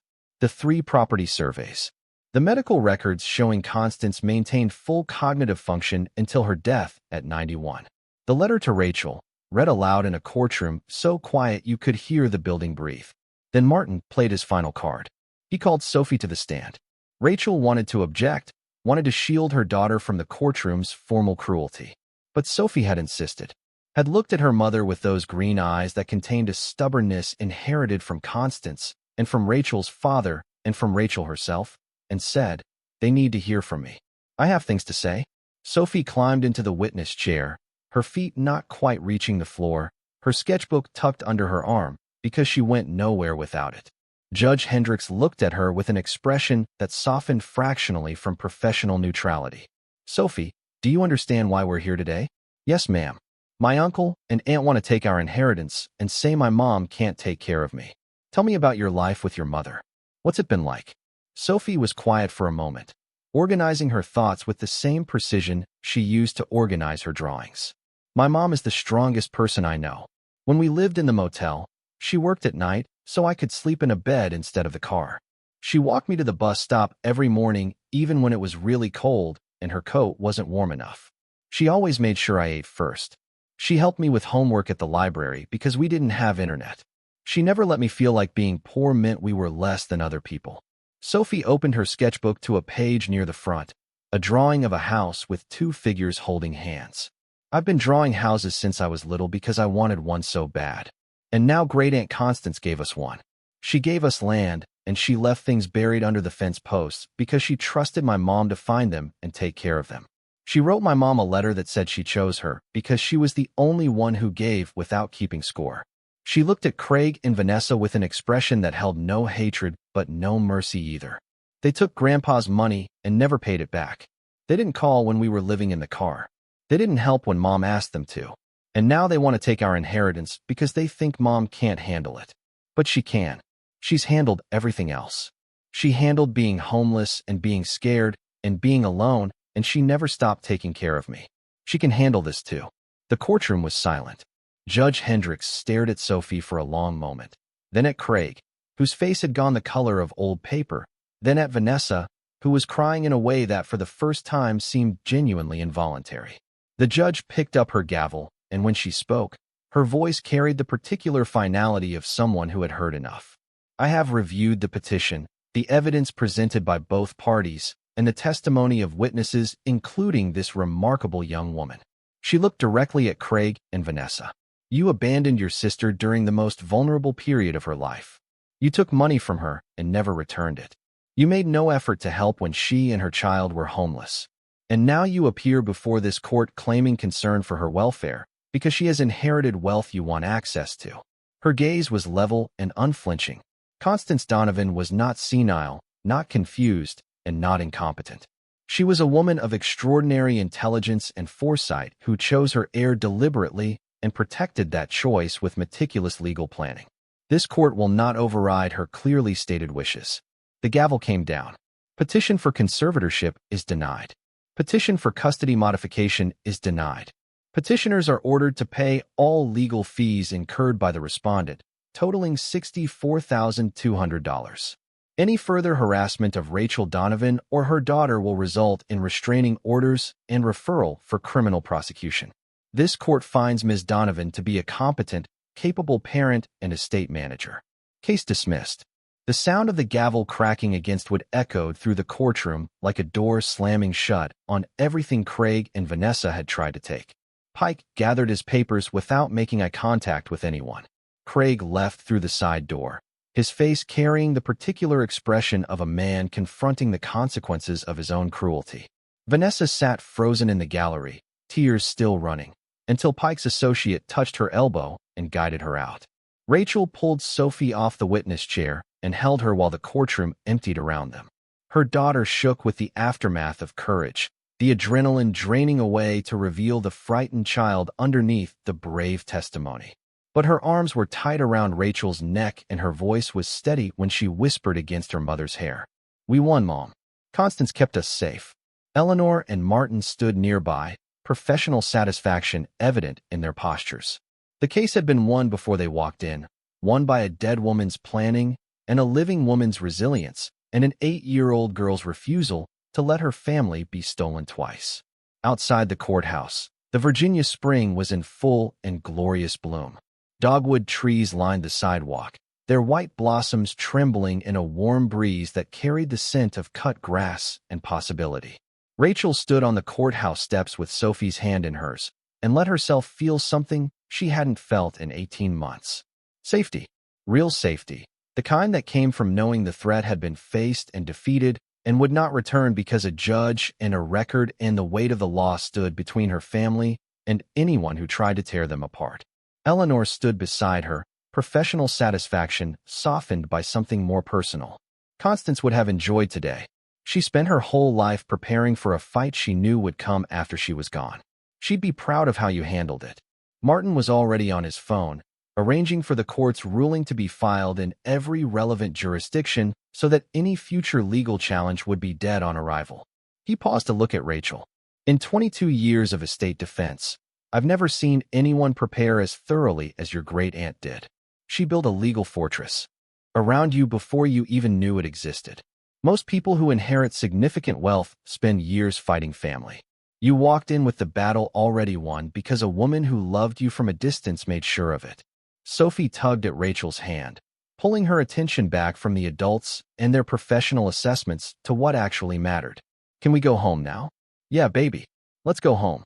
They drove back to Botetourt County in Eleanor's car, the shelter van parked at the attorney's office until Rachel could arrange its return to Sister Joan along with a donation to St. Catherine's that would fund operations for years. The road wound through valleys and over ridges that were becoming familiar now, the landscape shifting from the polished formality of Charlottesville to the wilder beauty of the mountain country where Constance had chosen to spend her life.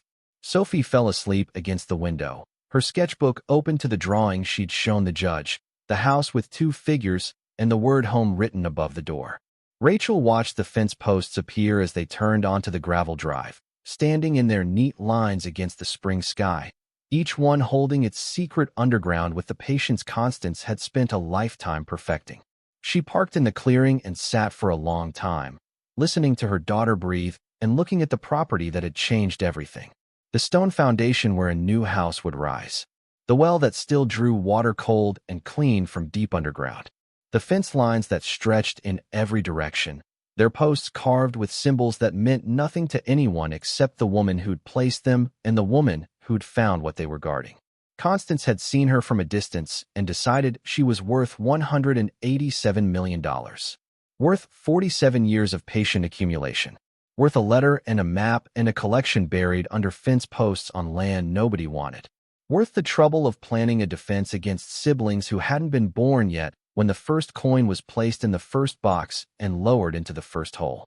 Rachel got out of the car, walked to the nearest fence post, and put her hand against the weathered wood. The oak was warm from the afternoon sun, solid and certain and permanent in a way nothing in her life had been for 18 months. She could feel Constance in the grain of it, in the precision of the carving, in the stubbornness of a post planted deep enough to stand against decades of weather and the particular violence families inflicted on each other when money was involved.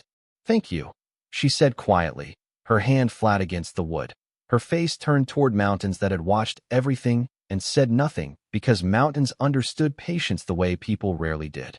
"Thank you for seeing me when nobody else did." The wind moved through the spring grass like an answer. The fence posts stood in their lines like sentinels. And somewhere underground, in boxes that would never need to be opened again because their contents were cataloged and secured and protected by law and love and a dead woman's extraordinary foresight, $187 million waited in the earth like seeds that had finally been given permission to grow. The first thing Rachel built was not a house. It was a fence. Not because the property needed new boundary markers. Constance's posts still stood in their lines with the stubbornness of things made by someone who intended them to last, but because Rachel needed to do something with her hands before the magnitude of what had happened crushed her under its own weight. She needed to feel wood grain and smell sawdust and swing a hammer until her arms burned and her mind went quiet enough to think clearly. So she drove to the hardware store in the nearest town, a place called Mill Creek that had one stoplight and a post office and a general store that sold everything from feed corn to birthday candles. And she bought lumber and nails and post hole diggers and spent 3 days building a fence around the clearing where the new house would eventually stand. Sophie helped. Of course Sophie helped. She held boards steady while Rachel nailed, measured distances with a tape measure she'd learned to read during their exploration of the fence lines, and kept a running commentary on their progress that served as both documentation and entertainment.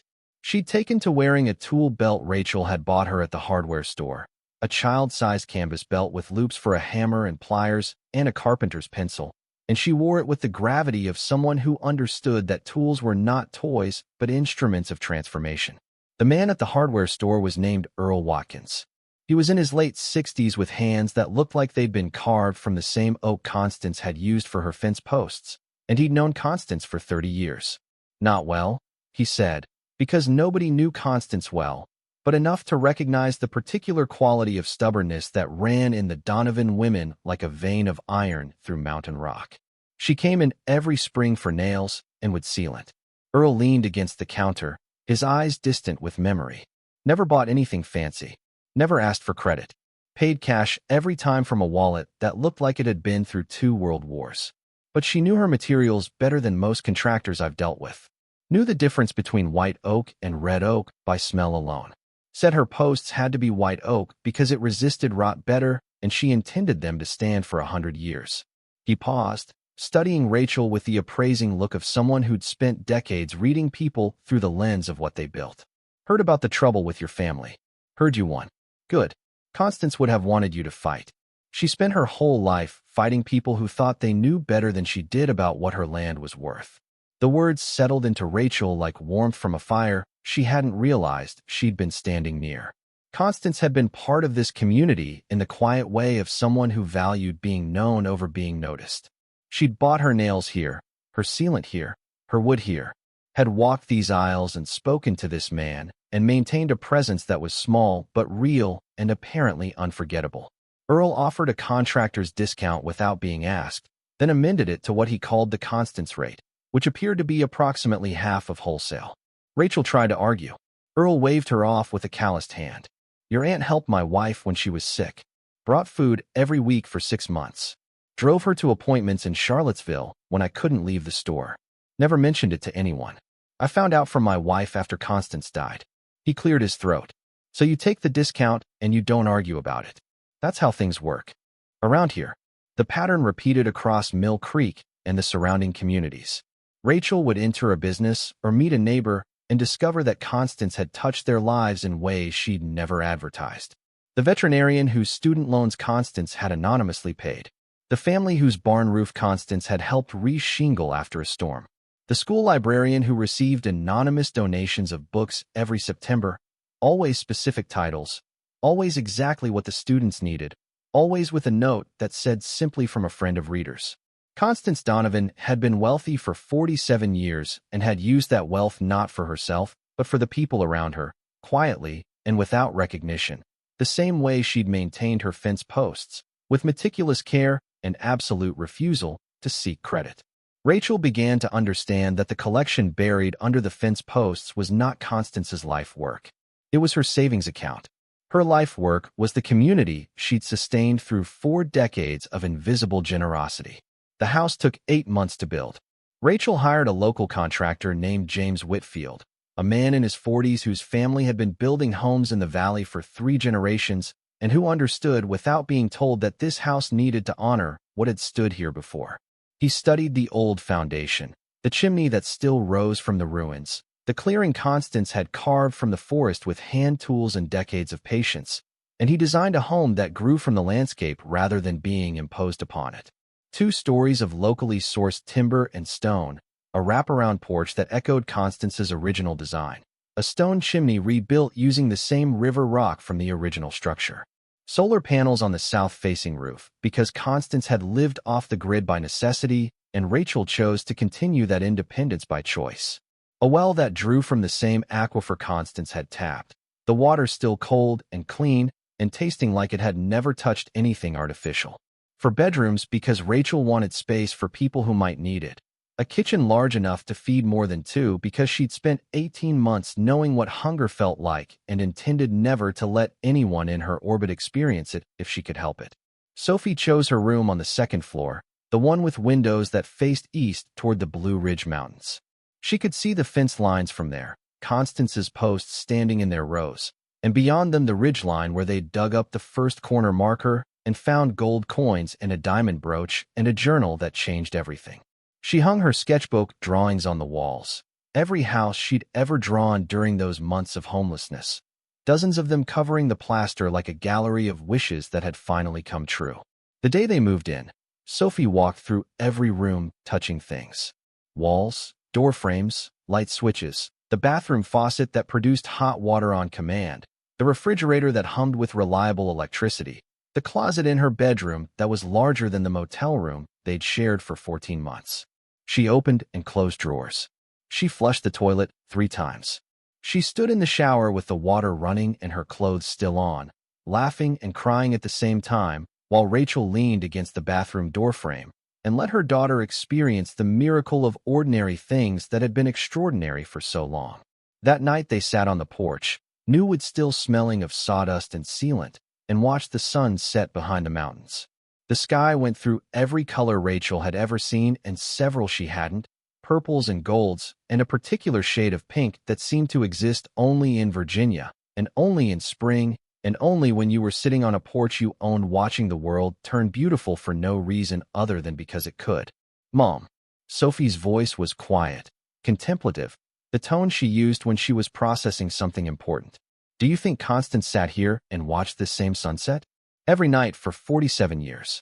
Do you think she was happy? Rachel considered the question seriously because Sophie deserved serious answers. I think she was content. I think she found peace in knowing what she had and protecting it and sharing it quietly with people who needed help. I don't know if that's the same as happy, but I think it's close. Sophie leaned against her mother's shoulder, small and warm and permanent in a way that nothing in Rachel's life had felt permanent for a very long time. I'm happy. Like really happy. Not the kind where you're waiting for something bad to happen. The real kind. Rachel put her arm around her daughter and felt something crack open in her chest, something that had been sealed tight since the night she'd driven away from Kevin with nothing but car keys and a baby and terror. The seal broke, and what came through was not grief or relief, but something older and simpler. Gratitude. For Constance, who'd seen her from a distance and decided she was worth everything. For Sophie, who'd survived with her hope intact. For this porch and this view and this moment that she'd earned through suffering she hadn't deserved, but had endured with a stubbornness that turned out to be her greatest inheritance long before the fence posts revealed theirs. The foundation idea came from Sophie. Not the financial structure, that was Eleanor and Martin's domain, but the purpose, the reason for turning wealth into work. Sophie had been reading about other foundations online, using the laptop Rachel had finally been able to buy, researching how people with money used it to help people without. She'd made a spreadsheet, 8 years old, and already organizing data with the precision of a future accountant or a future Constance, listing organizations that helped single mothers and ranking them by effectiveness and overhead costs and the specific services they provided. She presented her findings at the kitchen table one morning with the seriousness of a board meeting, her laptop open and her notes arranged in neat piles. Most of them help with housing or jobs, but not both at the same time.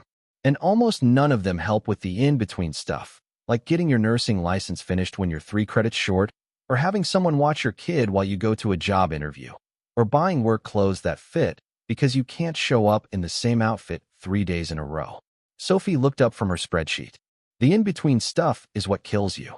That's what almost killed us. Not being homeless. That was terrible. But what made it worse was all the little things nobody helped with because they weren't big enough to be an emergency, but they were too big to handle alone. Rachel stared at her daughter and saw Constance's angular precision and her father's stubborn compassion and her own refusal to surrender woven together in a child who should have been broken by everything she'd been through, but had instead been tempered by it like steel in a forge.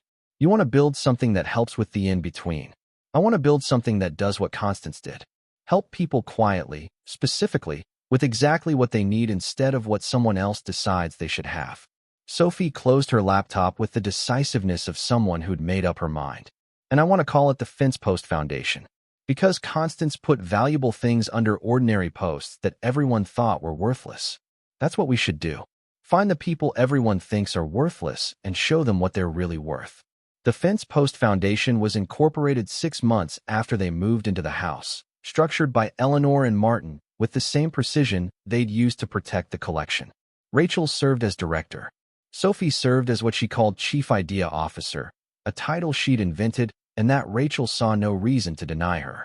They hired a program manager named Diana Reeves, a woman in her 30s who'd been a social worker in Richmond until burnout drove her out of the system and into the kind of despair she'd spent her career trying to prevent in others. She understood the in-between because she'd lived in it, and her expertise turned Sophie's spreadsheets into actual programs that actually worked. The foundation operated on a model that was deliberately small and deliberately personal.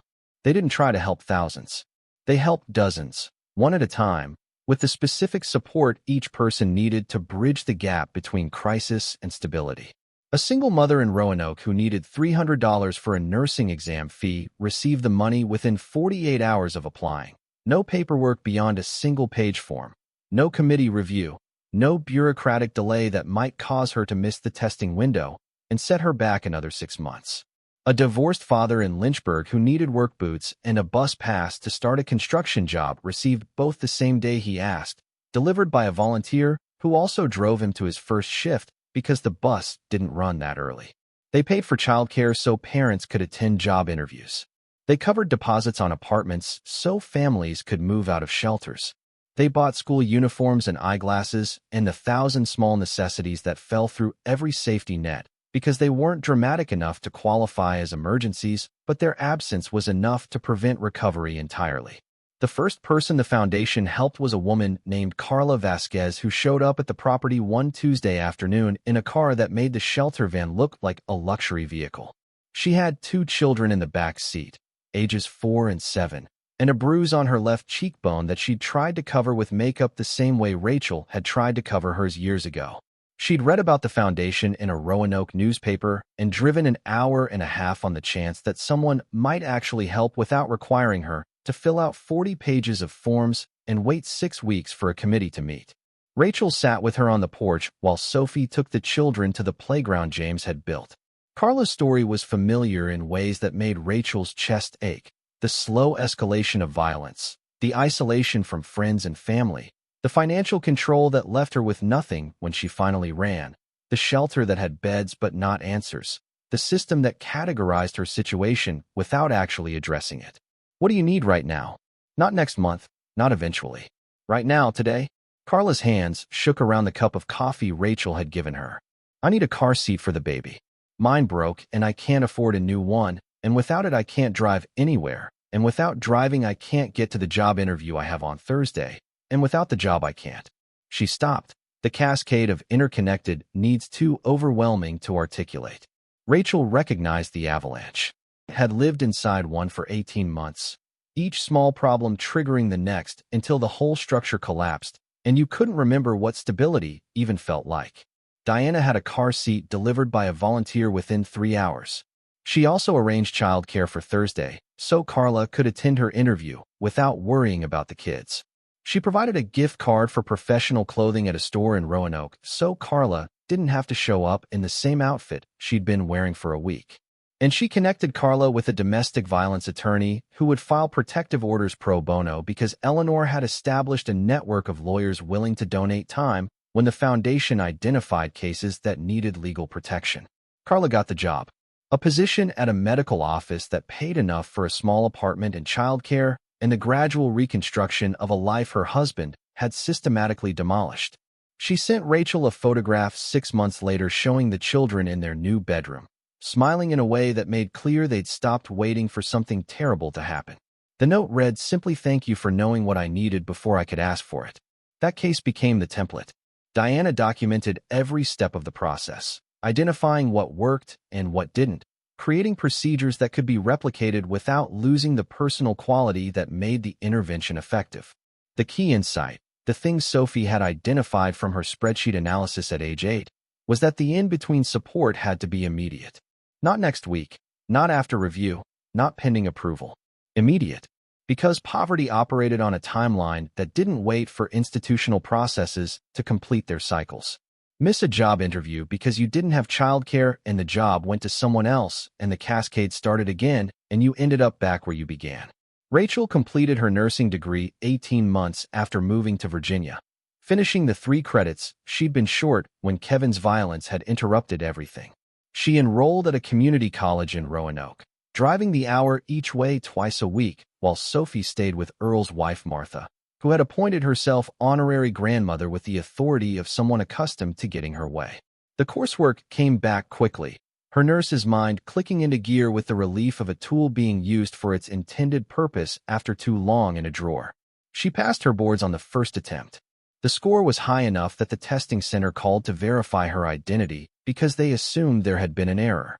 Rachel hung the certificate on the wall, next to Sophie's drawings of houses and Constance's journal, 3 documents that told the story of where she'd been and where she was going in different languages that all said the same thing. You are capable. You were always capable. The world just needed time to catch up with what Constance had always known. She didn't work as a hospital nurse.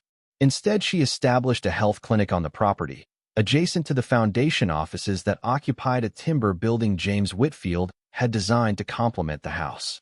The clinic served the rural communities surrounding Mill Creek, people who lived 40 minutes from the nearest hospital and often longer from a specialist, people who made do with injuries and illnesses because the drive and the cost and the time away from work made proper medical care a luxury they couldn't justify. Rachel treated patients in examination rooms built with the same care James had put into the house. She hired a nurse practitioner named Thomas Kerr, who'd spent 20 years in emergency medicine and was looking for work that moved at a pace compatible with his recently diagnosed heart condition.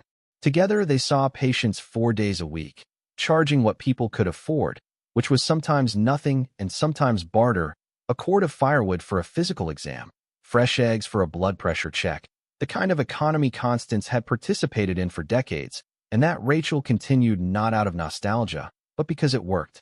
The years accumulated the way Constance's collection had, slowly and with purpose, each one adding something to the structure Rachel and Sophie were building on the foundation Constance had laid.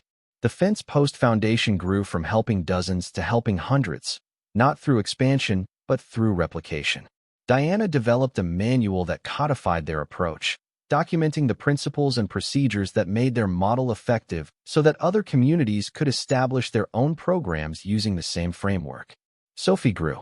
That was the simplest and most important thing that happened in those years. She grew from the 8-year-old who'd drawn houses in a motel room to a teenager who understood finance and philanthropy and the particular mechanics of how poverty trapped people and how targeted intervention could release them.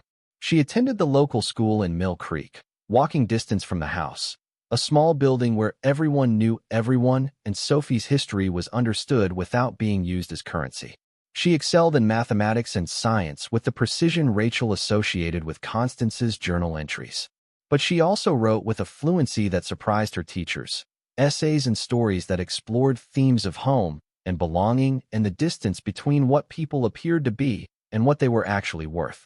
Her English teacher submitted one of her pieces to a statewide competition without telling her, and Sophie won first place for a personal narrative titled, "What Fence Posts Taught Me About Value." The essay described walking the property lines with her mother, learning to read Constance's carved symbols, understanding that the most valuable things in the world were often buried under ordinary surfaces by people patient enough to wait for someone worthy to find them. The judges called it mature beyond its author's years, which Sophie found amusing because she'd spent most of her years in circumstances that didn't have the luxury of immaturity. James Whitfield became a regular presence over those years, first as the contractor who built the house, and then as the man who found reasons to return for projects that didn't strictly need doing. A shelf in the clinic that could be adjusted. A porch step that squeaked when you hit it at the wrong angle. A fence section that needed reinforcing even though it was perfectly sound. Rachel pretended not to notice his excuses. Sophie noticed immediately and began leaving them alone together with the strategic precision of a child who understood that her mother deserved happiness that went beyond financial security. James was a widower. His wife had died 4 years earlier from the same kind of cancer that had taken Rachel's father, and he carried the loss with the quiet endurance of someone who'd learned that grief didn't go away, but it did eventually make room for other things. He understood Rachel's hypervigilance without needing it explained. Understood that she checked locks twice and flinched at raised voices, and sometimes woke at 3 in the morning certain that safety was temporary and this life would be taken from her the way everything else had been. He didn't try to fix those things. He just stayed present while they slowly loosened their grip, building additions onto the house and the clinic and the foundation building with the same patience, creating permanent structures that proved through their continued existence that some things were built to last. Rachel learned to trust him the way she learned to trust the house, incrementally, by testing the foundation and finding it solid every time. They married on the porch 3 years after the court victory, a small ceremony attended by Sophie and Earl and Martha and Diana and Thomas and Eleanor and the collection of people who had become family through choice rather than obligation. Sophie served as maid of honor and best man simultaneously because she said the traditional roles were unnecessarily gendered, and anyway, she was the most important person at this wedding besides the two getting married, so she should have the most important job. The reception was a potluck in the clearing, the same clearing where Constance's cabin had stood, where Rachel had first parked the shelter van and looked at 60 acres of supposed nothing and tried to decide if she was brave enough to stay. Tables made from James's workshop held dishes brought by everyone in Mill Creek and several people from surrounding towns who'd heard about the wedding and showed up with food and good wishes because that's what communities did when they functioned the way they were supposed to. Earl gave a toast that made everyone cry. He talked about Constance coming into his store every spring, about the nails and the wood sealant, and the particular way she'd count her change twice even though the amount never varied, because precision mattered to her the way breathing mattered to other people. He talked about watching Rachel arrive in a borrowed van with an 8-year-old and nothing else, and recognizing in her posture and her questions and the way she held her daughter's hand the same quality he'd seen in Constance for 30 years. A refusal to quit that went deeper than stubbornness into something that might as well be called divine. Constance told me once that fence posts were the most important part of any property. Earl's voice roughened. Said they defined what was yours and what wasn't. Said most people looked right past them because they weren't pretty or interesting. But without them, nothing held together. Nothing stayed where it was supposed to stay. He raised his glass toward Rachel and Sophie. She was right. About fence posts and about people. The ones everyone overlooks are usually the ones holding everything together. 5 years after Rachel and Sophie had first walked the fence lines and dug up the northeast corner marker, the Fence Post Foundation hosted its annual gathering on the property. 300 people attended, filling the clearing and spilling onto the paths that wound through what had become a small campus of purpose. The house, the clinic, the foundation offices, a community garden Sophie had designed using Constance's journal notes about soil quality zones. A playground James had built for the children of families the foundation served. A small library stocked with the kind of specific practical books Constance had valued. Manuals on plumbing and electrical work and gardening and financial literacy and all the skills nobody taught you in school, but that you needed desperately when life fell apart. The gathering had become an annual tradition, part celebration and part reunion, a day when families the foundation had helped return to share their progress and connect with others who understood what it meant to rebuild a life from wreckage. Carla Vasquez was there with her children, now 6 and 9, healthy and confident and completely unrecognizable as the terrified passengers who'd arrived in a broken car 3 years ago. She'd become the foundation's volunteer coordinator, organizing the network of drivers and childcare providers and emergency responders who made same-day support possible. Sister Joan had driven down from Columbus for the event, her presence a living connection to the shelter where Rachel had received Constance's letter and where her life had changed direction so suddenly it still gave her vertigo to think about. She toured the property with visible emotion, touching the fence posts the way Rachel had touched them that first day, recognizing in their solid permanence something sacred about what they represented. This is what I pray for every time a woman walks through our doors. Sister Joan stood in the garden, sunlight filtering through trees Constance had planted decades ago. Not just safety, but purpose. Not just survival, but meaning. You've built what every shelter in the country wishes it could become, the place people go after the shelter. The place where recovery becomes life. The most unexpected guest arrived mid-morning, parking a modest sedan at the end of the driveway and walking toward the gathering with the hesitant gait of someone uncertain of their welcome. Rachel recognized Craig before he was close enough to speak.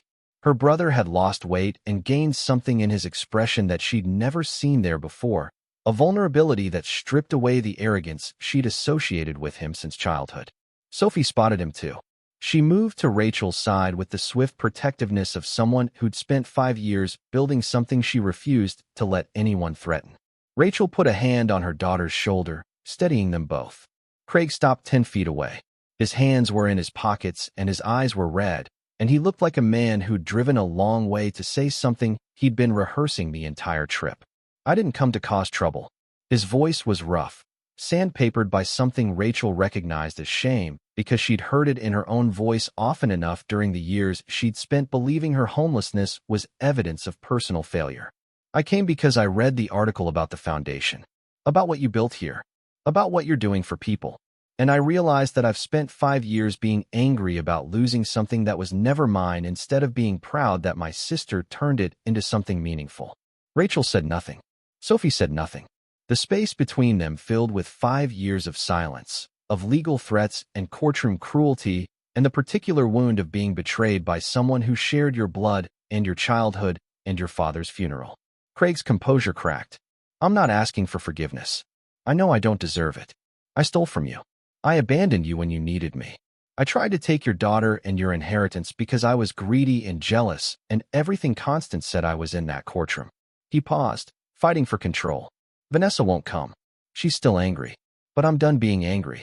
I'm just tired and ashamed, and I wanted you to know that at least one of your siblings finally understands what he did. Sophie looked at her mother, reading the decision in Rachel's face before Rachel had fully made it. The silence stretched.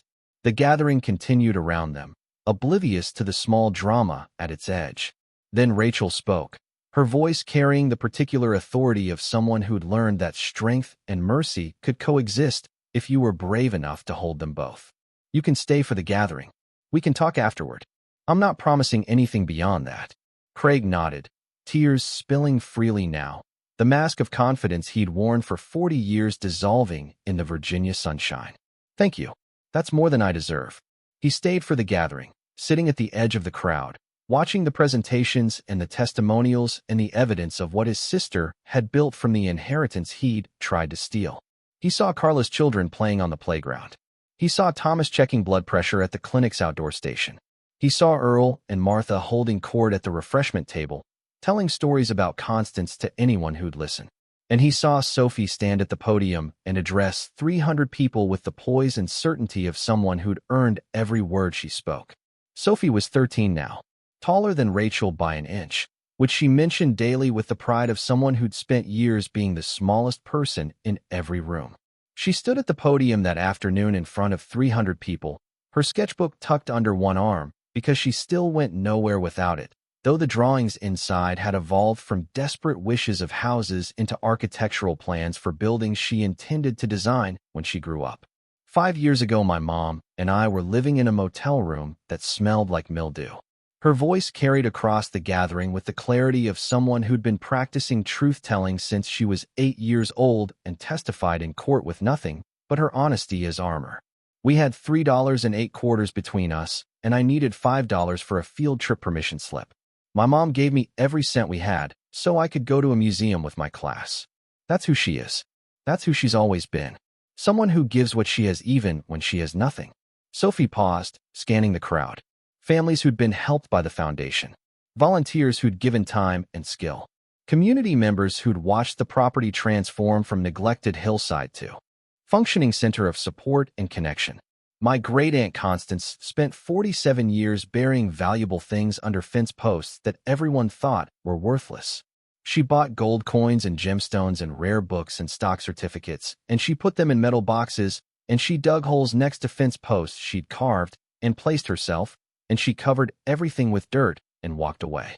And she did this over and over and over for almost 5 decades because she believed that someday someone would come along who was worth what she'd been saving.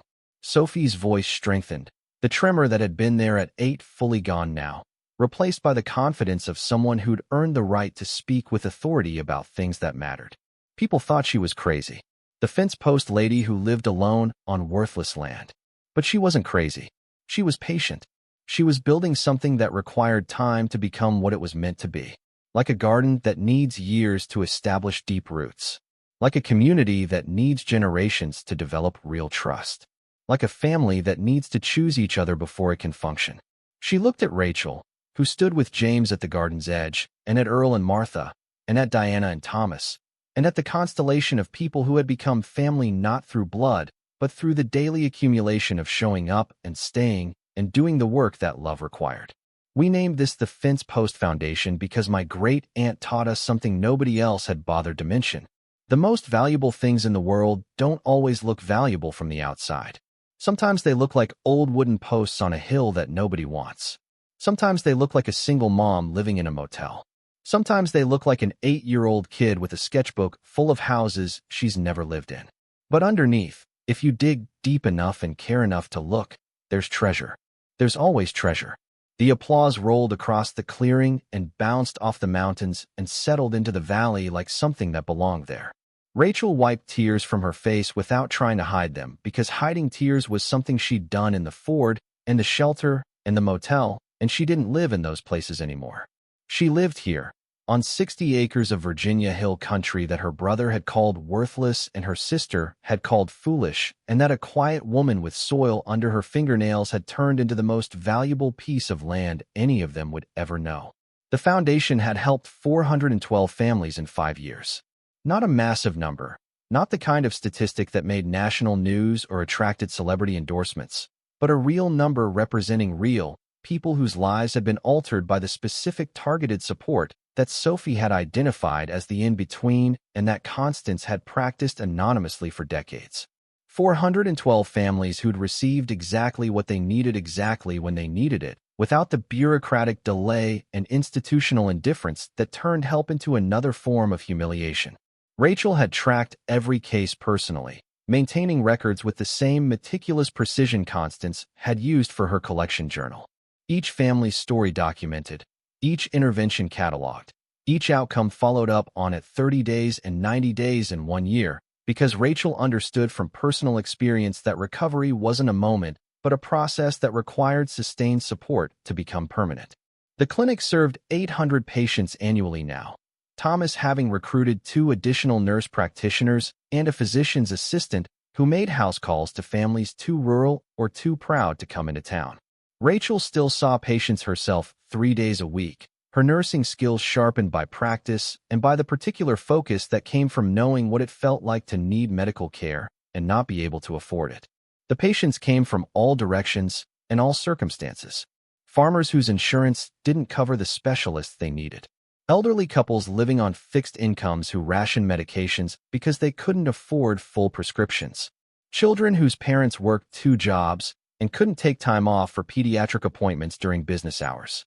Rachel opened the clinic on Saturday mornings specifically for working families, staffing it with volunteers from the nursing program at the community college where she'd completed her degree and where she now taught a clinical rotation that gave students hands-on experience in exactly the kind of community health setting textbooks described but rarely provided access to. She treated a logger named Dean Whitaker who'd been ignoring chest pain for 6 months because his insurance had lapsed and the hospital in Roanoke wanted $200 just to walk through the door. She diagnosed the beginnings of heart disease, arranged a referral to a cardiologist who worked with the Foundation's medical network, and probably saved his life, though Dean would never acknowledge that directly because acknowledging it would mean admitting he'd needed help, and men like Dean had been raised to consider needing help a weakness. He did, however, start bringing venison to the clinic every hunting season, which Rachel accepted as the apology and gratitude it actually was. She treated Maria Chun, a grandmother raising 3 grandchildren after her daughter's incarceration, who needed diabetic supplies and eye exams, and someone to tell her that what she was doing was heroic rather than shameful. She treated teenagers with sports injuries whose parents couldn't afford orthopedic specialists, connecting them with a retired surgeon in Charlottesville who donated his time 2 weekends a month. She treated depression and anxiety and the particular weariness that came from poverty, which was not a medical condition in any textbook, but was the underlying cause of more illness than any virus she'd ever studied. Each patient reminded her of who she'd been, reminded her of the motel and the shelter and the parking lot, and every moment when medical care had been a luxury she couldn't afford for herself, even as she knew, with the training she'd been so close to completing, exactly what she needed and couldn't access. The clinic was her answer to that memory. Not revenge against a system that had failed her, but construction of an alternative that proved a different approach was possible. Diana's replication manual had been adopted by 3 other counties in Virginia by the 5th anniversary, each one customized to local needs, but sharing the core philosophy that help should be immediate and specific and delivered without the institutional performance that turned charity into humiliation. The model was spreading because it worked, because results were documented, because Rachel insisted on the same. Meticulous record-keeping Constance had applied to her collection. Every dollar tracked, every outcome measured, every family's progress followed until the Foundation could demonstrate with numerical certainty that targeted in-between support produced better outcomes at lower cost than any traditional social services model in the state. That evening, after the crowd dispersed and the volunteers cleaned up and the sun began its descent toward the mountains, Rachel and Sophie and James sat on the porch the way they did most evenings. The porch that Rachel had built with her own hands before the house existed, the first permanent thing she'd constructed on this property, the place where decisions were made and quiet observed, and the day's weight was set down like a tool that could be picked up again tomorrow. Sophie had her sketchbook open, but she wasn't drawing. She was writing, her pen moving steadily across the page in handwriting that had evolved from the careful block letters of an 8-year-old into something angular and decisive that looked remarkably like Constance's script in the journals that still lined the shelves inside. "What are you writing?" Sophie didn't look up. "A letter. To Constance. I know she can't read it, but I want to tell her what we did with what she gave us. She'd want to know." Rachel's throat tightened. "What are you telling her?" "That we didn't waste it. That we used it the way she used her money when she was alive, to help people who needed help without making them feel small for needing it.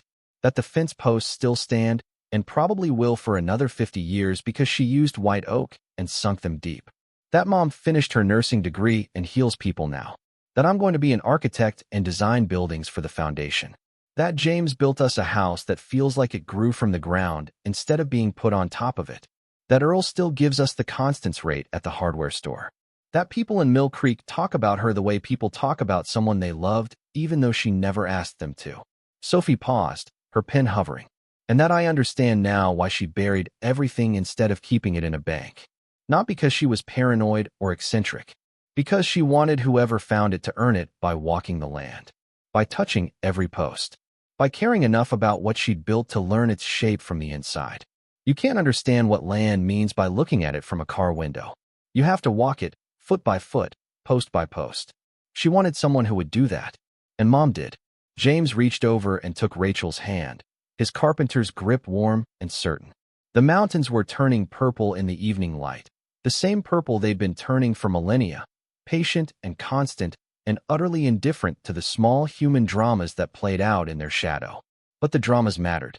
They mattered because people like Constance decided they mattered and proved it by spending 47 years burying treasure under fence posts for a great-niece she'd met twice and a great-great-niece who hadn't been born yet.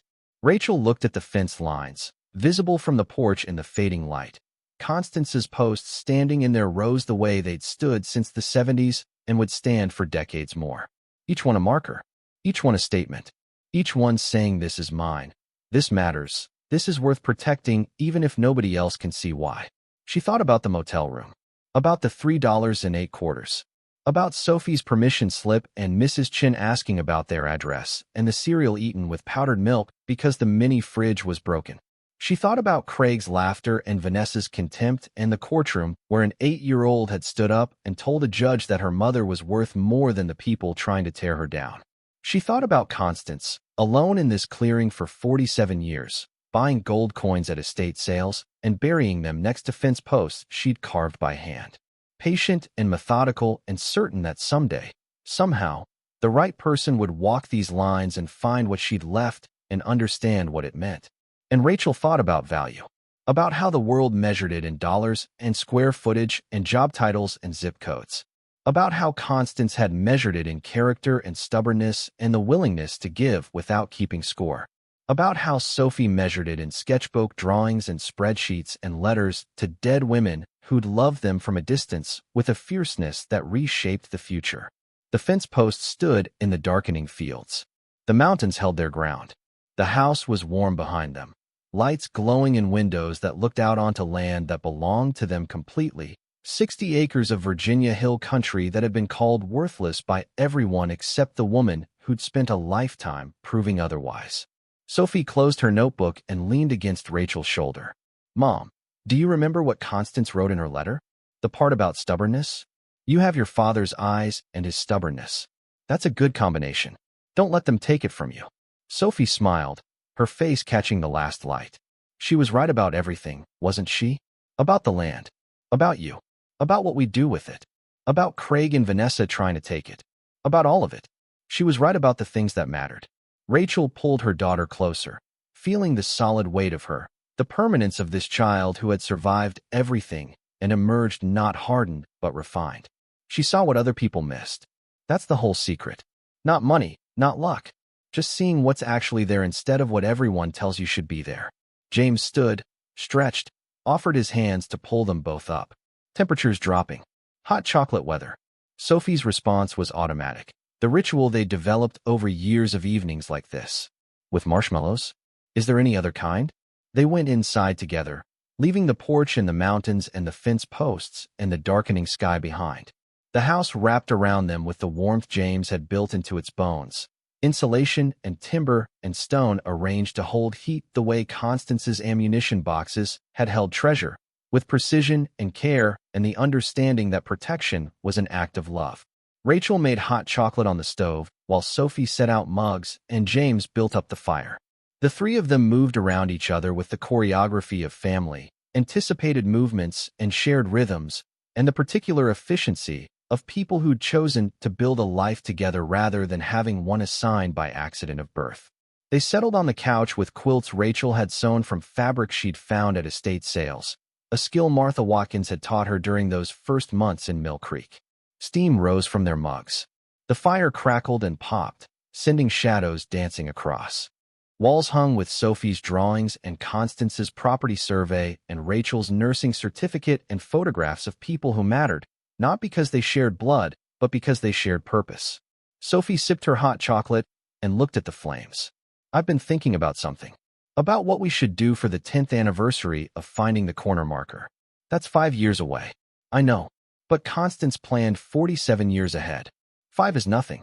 Sophie's tone carried the casual confidence of someone who'd internalized long-term thinking as a fundamental life skill. I want to open the Northeast Corner Post to the public. Build a viewing platform so people can see where it was, where we dug, where everything started. And I want to put a plaque on it with Constance's words. Which words?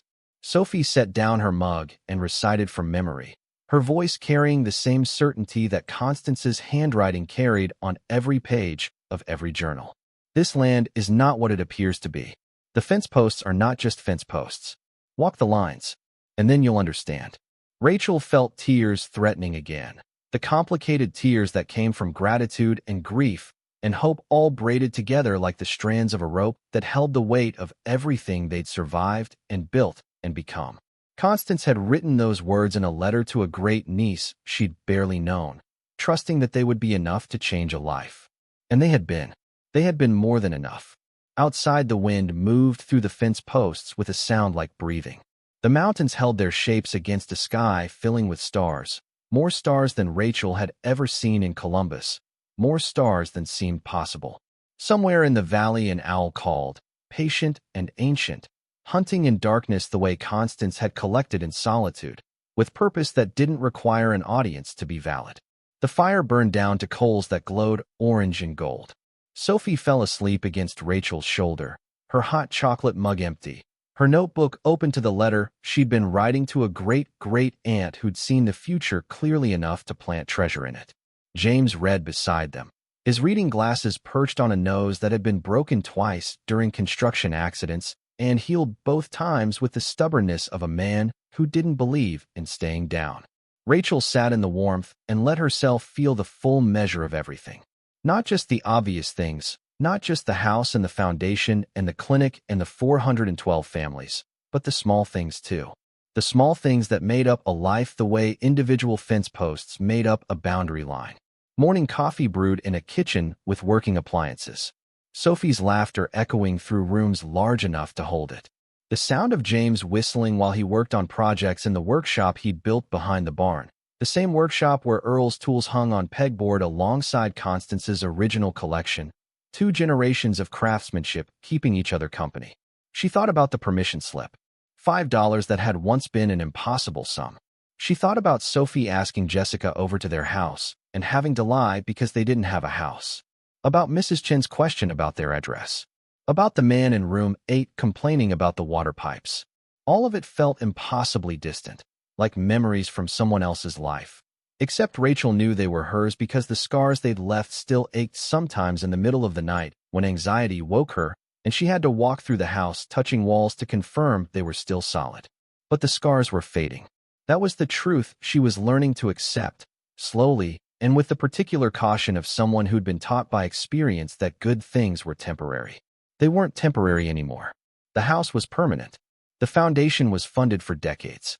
Sophie was growing into someone extraordinary. James was steady and present and building things that would outlast all of them.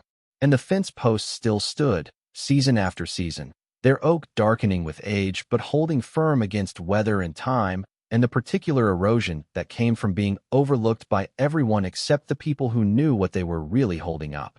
5 years ago, she'd had $3.08 and a daughter who drew houses she'd never lived in.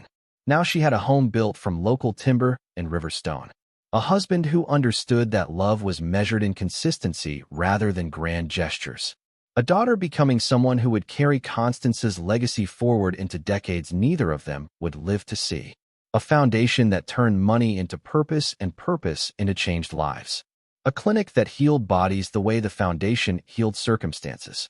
A community that had closed ranks around them because a woman who'd lived alone for 47 years had somehow made herself essential to everyone around her. And underneath it all, running through the property like roots beneath a forest, the fence posts.